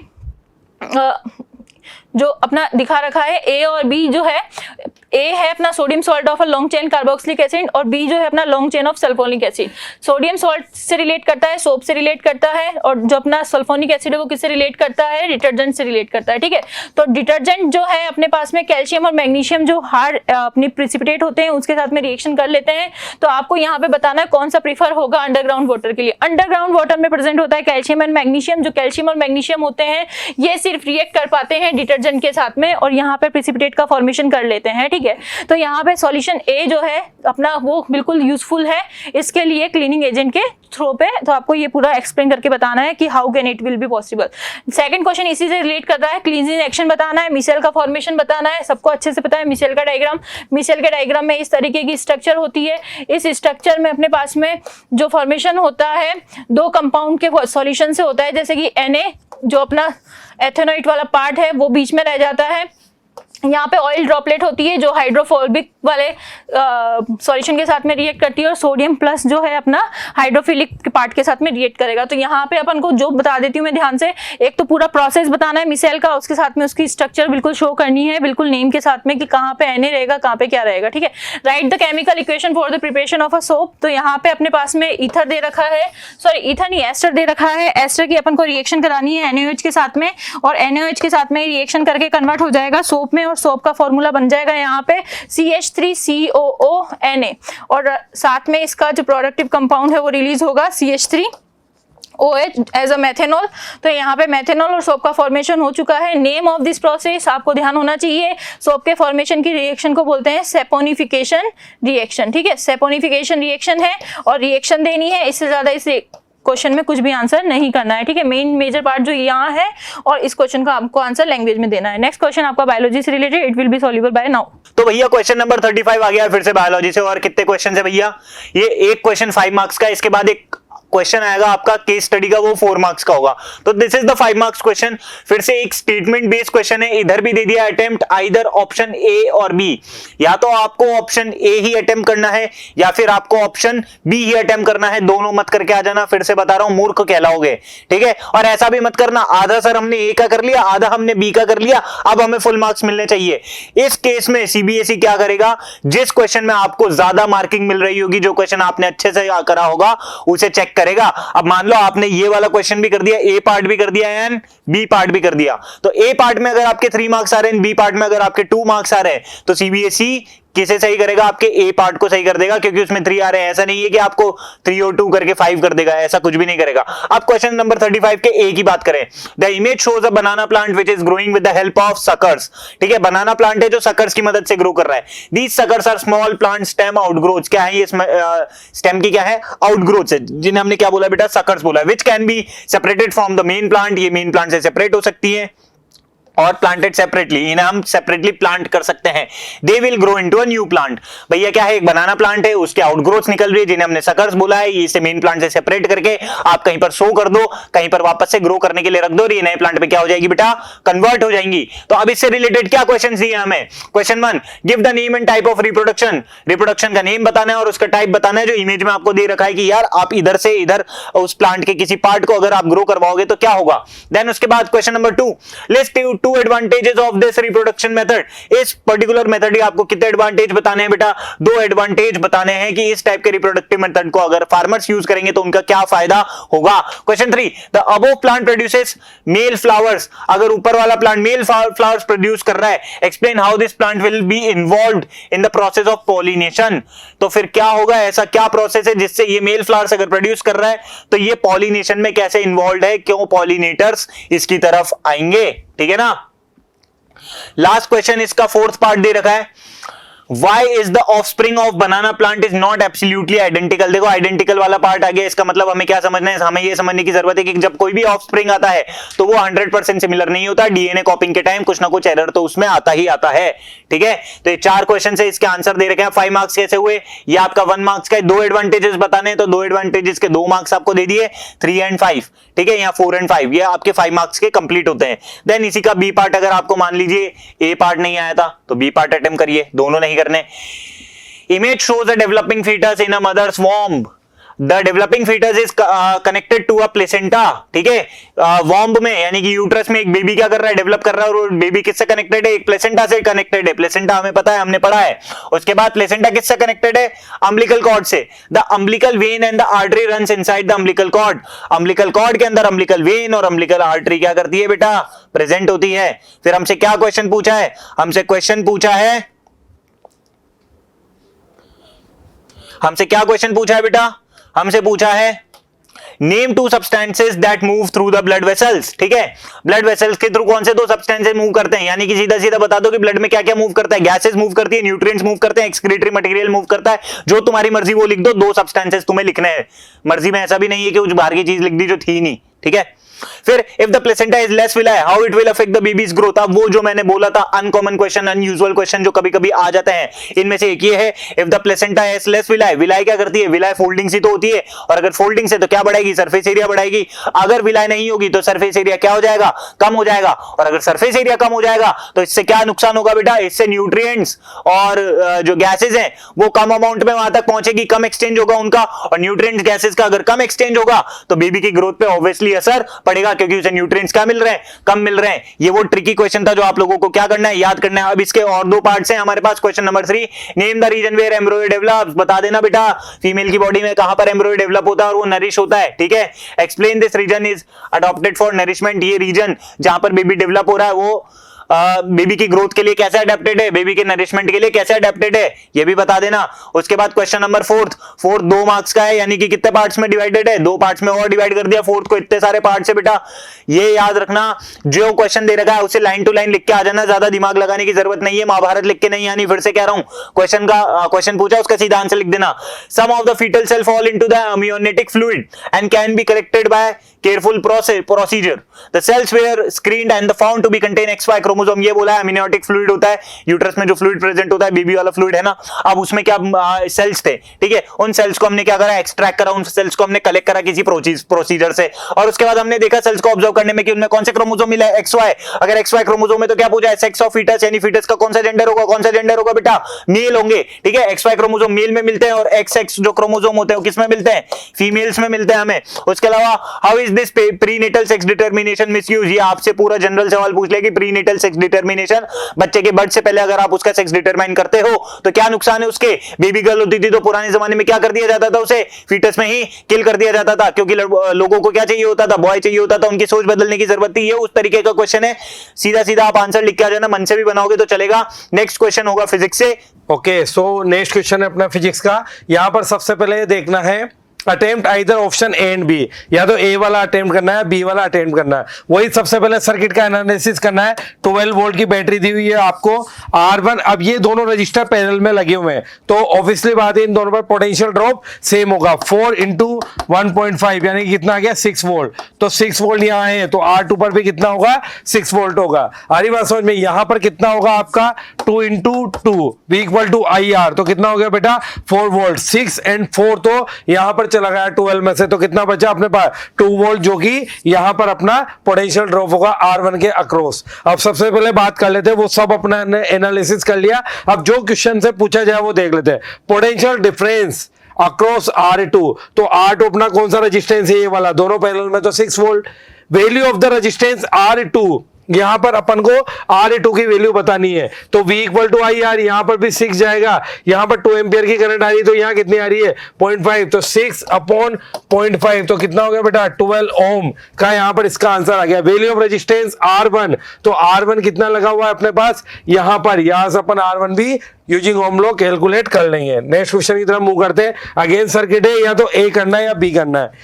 ये लैंप ए, लैंप बी के साथ एक और रजिस्टर लगा हुआ है कि दोनों सीरीज में है, तो यहां पर किसका लॉस होगा? पोटेंशियल डिफरेंस का लॉस होगा। अब यहां से सबसे पहले बात कर रहे हैं As shown in figure, A and B are two lamps. Lamps A is rated. Lamp A की रेटिंग दी हुई है, तो यहाँ पर फॉर्मूला यूज करेंगे अपन P = VI। अब यहाँ से अपन को निकालना है I, तो P/V। P कितना दिया हुआ है अपने को? 24 वोल्ट, और यहाँ पर कितना हुआ है? दिया हुआ है 12, तो 2 एम्पियर की करंट यहाँ से फ्लो हो जाएगी इसमें। Lamp B is the rated 6 volt इसकी रेटिंग दी हुई है। When lamp B is operate at the rated voltage the current is 3 ampere. इसमें कितनी करंट जा रही है? 3 एम्पियर की। तो R1 R2 की वैल्यू आप ओम्स लॉ के अकॉर्डिंग यूज करके बता सकते हो। आ रही बात समझ में? Calculate the current in the lamp है, वो अभी अपन ने बता ही दिया है, 3 ampere. State and given reason for the reading of voltmeter, तो वोल्टमीटर क्या रीडिंग देगा? जो आपके वहां से जितना उसमें पोटेंशियल ड्रॉप हो रहा है उसको उसमें से माइनस कर देंगे तो रीडिंग दे देगा।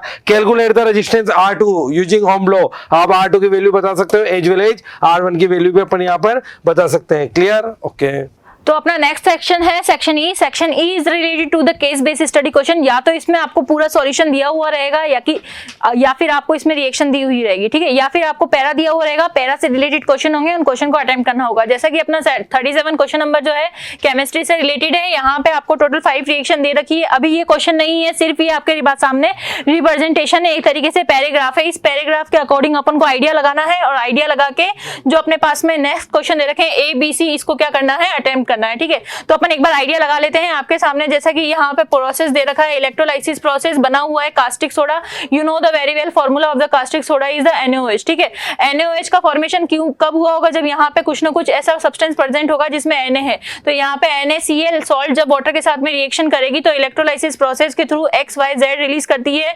ये अपना चैप्टर 2 का क्वेश्चन है और चैप्टर 2 से रिलेट कर रहा है, क्लोरोएल्काइली प्रोसेस से रिलेट कर रहा है, जिसमें अपन NaCl को वाटर के साथ रिएक्ट करवाते हैं तो NaOH का फॉर्मेशन होता है, Cl2 का फॉर्मेशन होता है और H2 का फॉर्मेशन होता है, ठीक है। तो अपना जो क्वेश्चन दे रखा है यहाँ पे AYZ, A है अपना NaCl, उसके अलावा जो अपना Y है यहाँ पे Cl2, उसके अलावा जो Z है अपना हो जाएगा H2, ठीक है।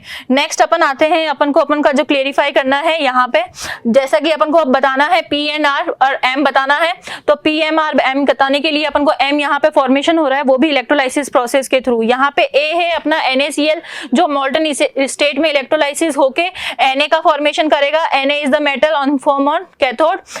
एंड जो अपना Y पे ऑलरेडी फॉर्मेशन हुआ है पहली वाली रिएक्शन में Cl2 का फॉर्मेशन, वो अपन को यहाँ पे सामने दिख रखा है, ठीक है। अब अपन बात करें M की। M अगेन यहाँ पे प्रोसीजर है, ये अपना पूरा पैरा है, इसको पहले सॉल्व करना है, उसके बाद में उन क्वेश्चंस के आंसर देने हैं। Na जब एसिटिक एसिड के साथ में रिएक्शन करेगा तो P की फॉर्म में CH3COO Na का फॉर्मेशन करेगा, ठीक है, और साथ में Z के फॉर्म में रिलीज हो जाएगी H2 गैस, ठीक है। तो यहाँ पे अपने पास में 2 चीजें और मिल चुकी है, M का फॉर्मेशन और P का फॉर्मेशन। M यहाँ पे Na है और P यहाँ पे CH3COO Na है, ठीक है। तो यहाँ पे M जो है Na है और उसके अलावा सोडियम मेटल, और P जो है अपने पास में CH3COO Na है, ठीक है। ये यहाँ पे पता चल चुका है। नेक्स्ट अपन को बताना है R कौन है यहाँ पे। तो R जो फॉर्मेशन हुआ है इससे पहले CH3COH की Q से रिएक्शन हो रही है, जो ऑलरेडी पहले से नहीं दिया हुआ है, ठीक है। ये फॉर्मेशन हो रहा है यहाँ पे, तो आपको सबको अच्छे से पता है H2SO4 की फॉर्मेशन में अपने सिलेबस में जो चैप्टर 4 में रिएक्शन दे रखी है, एसिटिक एसिड रिएक्ट करता है एथेनॉल यानी अल्कोहल के साथ में रिएक्शन करके एस्टर का फॉर्मेशन करता है और ये एस्टर बन जाएगा अपने पास में CH3COO और अपने पास में यहाँ पे हो जाएगा CH3, ठीक है, और यहाँ रिलीज हो जाएगा H2O। ये यहाँ पे ध्यान रखना है। तो अपना जो R हो चुका है, कौन हो चुका है, एस्टर हो चुका है। तो एस्टर का बनाना है यहाँ पे CH3COO, एस्टर का फॉर्मूला यहाँ पे लिखना है, ठीक है। फॉर्मूला लिखने के बाद में यहाँ पे ये पूरा एक तरीके से कंप्लीट हो चुका है, अपना आंसर यहाँ पे कंप्लीट हो चुका है। अपन को सिर्फ AYZ MPR बताना था, ठीक है। अब नेक्स्ट है अपना अटेम्प्ट आइदर सब पार्ट B और C। B करना है या C करना है, एक बार देख लेना यहाँ पे कि B करना है या C करना है। B दे रखा है, C भी दे रखा है, ठीक है। Improvise an activity to test Z. Test Z के लिए टेस्ट जेड क्या है यहाँ पे आपके सामने, Z पे अपन ने किसका फॉर्मेशन किया था, हाइड्रोजन का। हाइड्रोजन का फॉर्मेशन आपने किस टेस्ट के थ्रू दिया था, जब अपन किसी मेटल को एसिड के साथ में रिएक्ट करवाते हैं तो उसकी एक्टिविटी दे रखी है आपके chapter 1 chemical reaction and equation में, जहां पे जिंक मेटल की अपन एसिड HCl के साथ में रिएक्शन कराते हैं तो पॉपअप साउंड के साथ हाइड्रोजन गैस रिलीज होती है, ठीक है। तो यहाँ पे वो पूरी एक्टिविटी बतानी है, पूरी एक्टिविटी बता के इस पूरा फॉर्मेशन करना है, ठीक है। या तो एक्टिविटी बता दो या फिर प्रोसेस का नाम बता दो जो XYZ के फॉर्मेशन में यूजफुल हुए हैं। तो आपको पता है XYZ कौन है, XYZ और A, ये फॉर्मेशन का प्रोसेस कौन सा है, अभी थोड़ी देर पहले मैंने बताया क्लोरोएल्काइली प्रोसेस। बस आपको यहाँ पे ये बताना है कि ये क्लोरोएल्काइली प्रोसेस है। क्यों है वो ऑलरेडी मैं रीजन दे चुकी हूँ, क्योंकि क्लोरीन और एल्काइली फॉर्मेशन हो रहा है एज अ प्रोडक्ट। तो इस रिएक्शन में आपको ध्यान से ये पता होना चाहिए। नेक्स्ट क्वेश्चन अपना बायोलॉजी से, ठीक है। जो बायोलॉजी से आपको लास्ट क्वेश्चन देखने को मिलेगा that is question number 38, same आपको सीबीएसई के पेपर में भी देखने को मिलेगा and it is of case study. अब कुछ बच्चे पूछते हैं क्या सर केस स्टडी में जो पैराग्राफ आएगा उससे हमें आंसर मिल जाएगा, मे बी आपको आंसर मिल जाए and most probably may not आपको आंसर मिले। ऐसा क्यों, क्योंकि बेटा इंग्लिश का पैसेज रीडिंग नहीं कर रहे हो आप, दिस इज केस स्टडी। आपको केस को स्टडी करना है, आपको उसे अच्छे से ऑब्जर्व करना है, देन उसके अकॉर्डिंग आपको आंसर निकालना है। तो in most probable chances and CBSE के सैंपल पेपर के अकॉर्डिंग आपको आंसर तो नहीं मिलेंगे क्योंकि ये पैसेज तो नहीं है, ठीक है। अब देखो, Mohan and Rohit observe that shoots of a plant growing in shade bend towards the light, ठीक है। प्लांट की कोई जो शूट है यानी कि जो स्टेम वाला रीजन है वो शेड में ग्रो कर रहा है, छांव में ग्रो कर रहा है और वो सनलाइट के टुवर्ड्स बेंड हो रहा है। देखो ये छांव में ग्रो कर रहा है इधर और ये किधर की तरफ जा रहा है, सनलाइट की टुवर्ड्स जा रहा है। Whereas leaves of touch me not plant का दूसरा नाम मिमोसा पोडिगा या फिर छुई मुई plant fold and droop soon after touching. They were curious to know ऐसा क्यों हो रहा है. भैया क्या बोला इन्होंने, एक प्लांट है जो छांव में ग्रो कर रहा है बट उसकी जो स्टेम है वो लाइट के टुवर्ड्स जा रही है, लाइट के टुवर्ड्स बेंड कर रही है, और एक और प्लांट है टच मी नॉट प्लांट छुई मुई मिमोसा पोडिगा, वो क्या है, उसको छूते ही वो क्या हो जाता है, उसकी लीफ ड्रूप हो जाती है, बंद हो जाती है. अब उनमें उत्सुकता जागी, उनमें उत्तेजता जागी कि यार ऐसा क्यों हो रहा है. ठीक है, तो इससे रिलेटेड हमें क्वेश्चंस हैं और हमें उनके आंसर्स करने हैं. ठीक है, ये देखो टच मी नॉट प्लांट का दे दिया, अगर जैसे आपने इन लीव्स को छुआ ये कैसी हो जाएंगी, ऐसी फोल्ड हो जाएंगी. ठीक है, in order to help them, उन्हें समझाने के लिए हमें इनका आंसर करना पड़ेगा. भैया हमें ही समझाना है, मोहन रोहित को, जो भी थे वो. ठीक है, what causes the bending of shoot, shoot की बेंडिंग को कौन कॉज करेगा, लाइट के टुवर्ड्स. हमें पता है, हम पढ़ेंगे या पढ़ लिया होगा कि ऑक्सीजन का डिपोजिशन हो जाता है शूट टिप्स पे सनलाइट की प्रेजेंस में. ठीक है ना, ऑक्सीजन करता है, ये आप पढ़ लेना, आपको पता है कैसे करना है क्वेश्चन. सीधा पॉइंट टू पॉइंट आंसर लिखना है, ज्यादा लैंग्वेज लिखने की जरूरत नहीं है. फोटोट्रॉपिक मूवमेंट ये वो ऐसे वैसे जो करता है वो आंसर लिख देना. बी, अब या तो आपको ए करना है या बी करना है, या तो आपको ए ही अटेम्प्ट करना है या बी अटेम्प्ट करना है. मान लो आपको नहीं पता कि शूट उधर की तरफ बेंड कैसे हो रही है, तो आपको बी अटेम्प्ट करना है और इसमें क्या बताना है आपको कि लीव्स कैसे फोल्ड हो रही है. अब इसमें क्या, वहां तो क्वेश्चन डिफरेंट आएगा. ठीक है ना, तो वहां उसके अकॉर्डिंग आप दिमाग लगाना, क्वेश्चन को अच्छे से देखना और अटेम्प्ट करना कि यार मुझे इसमें ये पूछा है तो मैं यही बताऊं, कोई और चीज ना बताने बैठूं. अगर मान लीजिए अगर आपके आ जाता है same question touch me not plant की लीफ में क्या होता है, तो अगर आप जब भी उसे टच करेंगे तो केमिकल रिस्पांस मिलता है, उस केमिकल की वजह से क्या होता है, वो लीफ ड्रूप हो जाती है, बेंड हो जाती है. क्यों, क्योंकि उसमें एक्सोस्मोसिस होता है, और एक्सोस्मोसिस से अंदर का पानी कहां चला जाता है बेटा, बाहर चला जाता है. देन ए या बी में से आपने अटेम्प्ट कर लिया. अब सी क्वेश्चन पूछा है, compare the movement of growth of pollen tube towards ovule and shown in part A. Part A की जो ग्रोथ है, पार्ट ए में जो सनलाइट के टुवर्ड्स ग्रोथ हो रही थी शूट स्टेम की, है ना, उसमें और ग्रोथ ऑफ पोलन ट्यूब में क्या डिफरेंस है. तो growth of pollen tube towards ovule is a chemotropic movement, and tropic movement क्या होता है, जिसमें ग्रोथ भी हो रही है एंड मूवमेंट भी हो रहा है. And growth of stem towards sunlight is called phototrophic movement. दोनों में अलग अलग थे, एक कीमोट्रॉफिक था एक फोटोट्रॉफिक था. लास्ट हमारा डी क्वेश्चन है, compare the movement shown in figure B, यानी कि आपको मिमोसा पोडिगा छुई मुई टच मी नॉट प्लांट के मूवमेंट को कंपेयर करना है, जो कि क्या था, एक थिग्मोनास्टिक मूवमेंट. थिग्मोनास्टिक मूवमेंट मतलब मूवमेंट तो हो रहा है बट उसमें ग्रोथ नहीं हो रही. नास्टिक मूवमेंट में ग्रोथ नहीं होती, सिर्फ मूवमेंट होता है. And movement is not determined by direction of movement is not determined by stimuli. ठीक है, and movement of body parts, body parts में जो मूवमेंट होता है एनिमल्स के, उन दोनों में क्या अंतर है ये आपको बताना है. कंट्रोल कोऑर्डिनेशन चैप्टर में बहुत अच्छे से पढ़ोगे. इसी के साथ बायो का पूरा खत्म होता है. लास्ट क्वेश्चन आएगा यहाँ पर केस स्टडी का, फिजिक्स का. ओके, सो लास्ट क्वेश्चन अपने फिजिक्स का है, केस बेस्ड स्टडी. यहां पर आप देख पा रहे हो कि एक तो अपना लगा हुआ है प्लेन मिरर और एक लगा हुआ है आपकी कर्व्ड मिरर. हरी बात समझ में. अब यहां पर आपको केस बेस्ड स्टडी बहुत इजी क्वेश्चन होते हैं, इसी को एनालिसिस करके इसी में से आपको टीप के आंसर देना होता है. सीधी सी बात ये क्लियर है. अब देखिए, जैसे अपन कोई पैराग्राफ पढ़ते हैं और अपन ने वहां पर उसका आंसर दे दिया, जैसे इंग्लिश में आप देखते हो सीन पैसेज अनसीन पैसेज, उसी तरह से आपका. तो यहां पर सबसे पहले अपन देख पा रहे हैं कि आपका प्लेन मिरर लगा हुआ है, यहां पर आई पीस लगा हुआ है जहां से अपन को देखना है, और ये कर्व्ड मिरर है. The above image of a reflecting telescope. अब आप ऐसा नहीं कह सकते कि सर टेलीस्कोप तो सिलेबस में था ही नहीं. यहां पर अपन मिरर और लेंस को यूज करते हुए टेलीस्कोप से एनालिसिस कर रहे हैं. Clear. Reflecting telescope revolutionized our ways looking into the sky. They employ mirror to gather and focus light and relying solely lenses into their refracting counterparts. Clear है. अब यहां से अगर अपन बात करें सबसे पहले तो फर्स्ट क्या कह रहा है, what kind of image start is seen by the observer. तो कैसी इमेज दिखेगी आपको, रियल इमेज. ये अपन ने किसको एनालिसिस करके दिया आंसर, पैराग्राफ को एनालिसिस करके दिया. what kind of mirror use in this reflecting telescope. आ रही बात समझ में. तो कौन सा मिरर अपन ने यहां पर यूज किया है, तो आपका कॉनकेव मिरर यहां पर यूज हुआ है, क्योंकि रे रिफ्लेक्ट होके वापस आ रही है. Attempt COD. अब यहां पर आपको सीओडी में से एक ही अटेम्प्ट करना है, तो ये और ये वाला. Clear. Explain with the reason kind of optical device lens और mirror is use to eyepiece. तो क्या आ रहा है आपका, कॉनकेव लेंस को यूज कर रहे हैं. और अगर यहां पर अपन बात करें what is the role of plane mirror, तो प्लेन मिरर के बारे में आप जानते हैं, ये लेटरली इन्वर्ट करके किसी भी पिक्चर को शो करता है. जैसे आपने पी लिखा हुआ है ऐसे, तो वो कैसे दिखाएगा उसमें, ऐसे. तो यहां पर क्या रोल है इसका, वो है आपका लेटरली इनवर्टेड करके, ये आपको इस तरह से दिखाएगा. क्लियर. सो ये था आपके सीबीएसई 10th के पेपर का एनालिसिस, जो वेरियस डिपार्टमेंट ऑफ एक्सपर्ट्स के थ्रू आपको एनालिसिस किया गया है। आपको वहां पर स्टेप मार्किंग के थ्रू ही आंसर करना है। अरे बात समझ में, जैसे कि अगर वहां पर क्वेश्चंस कहता है कि इसकी ये लैंग्वेज है तो लैंग्वेज ट्विस्टेड हो सकती है, जैसा कि हमने आपको पहले भी बताया था, लेकिन आपको पैनिक नहीं होना है और आराम से आपको उसका आंसर देना है। Okay, all the best for exam. Thank you.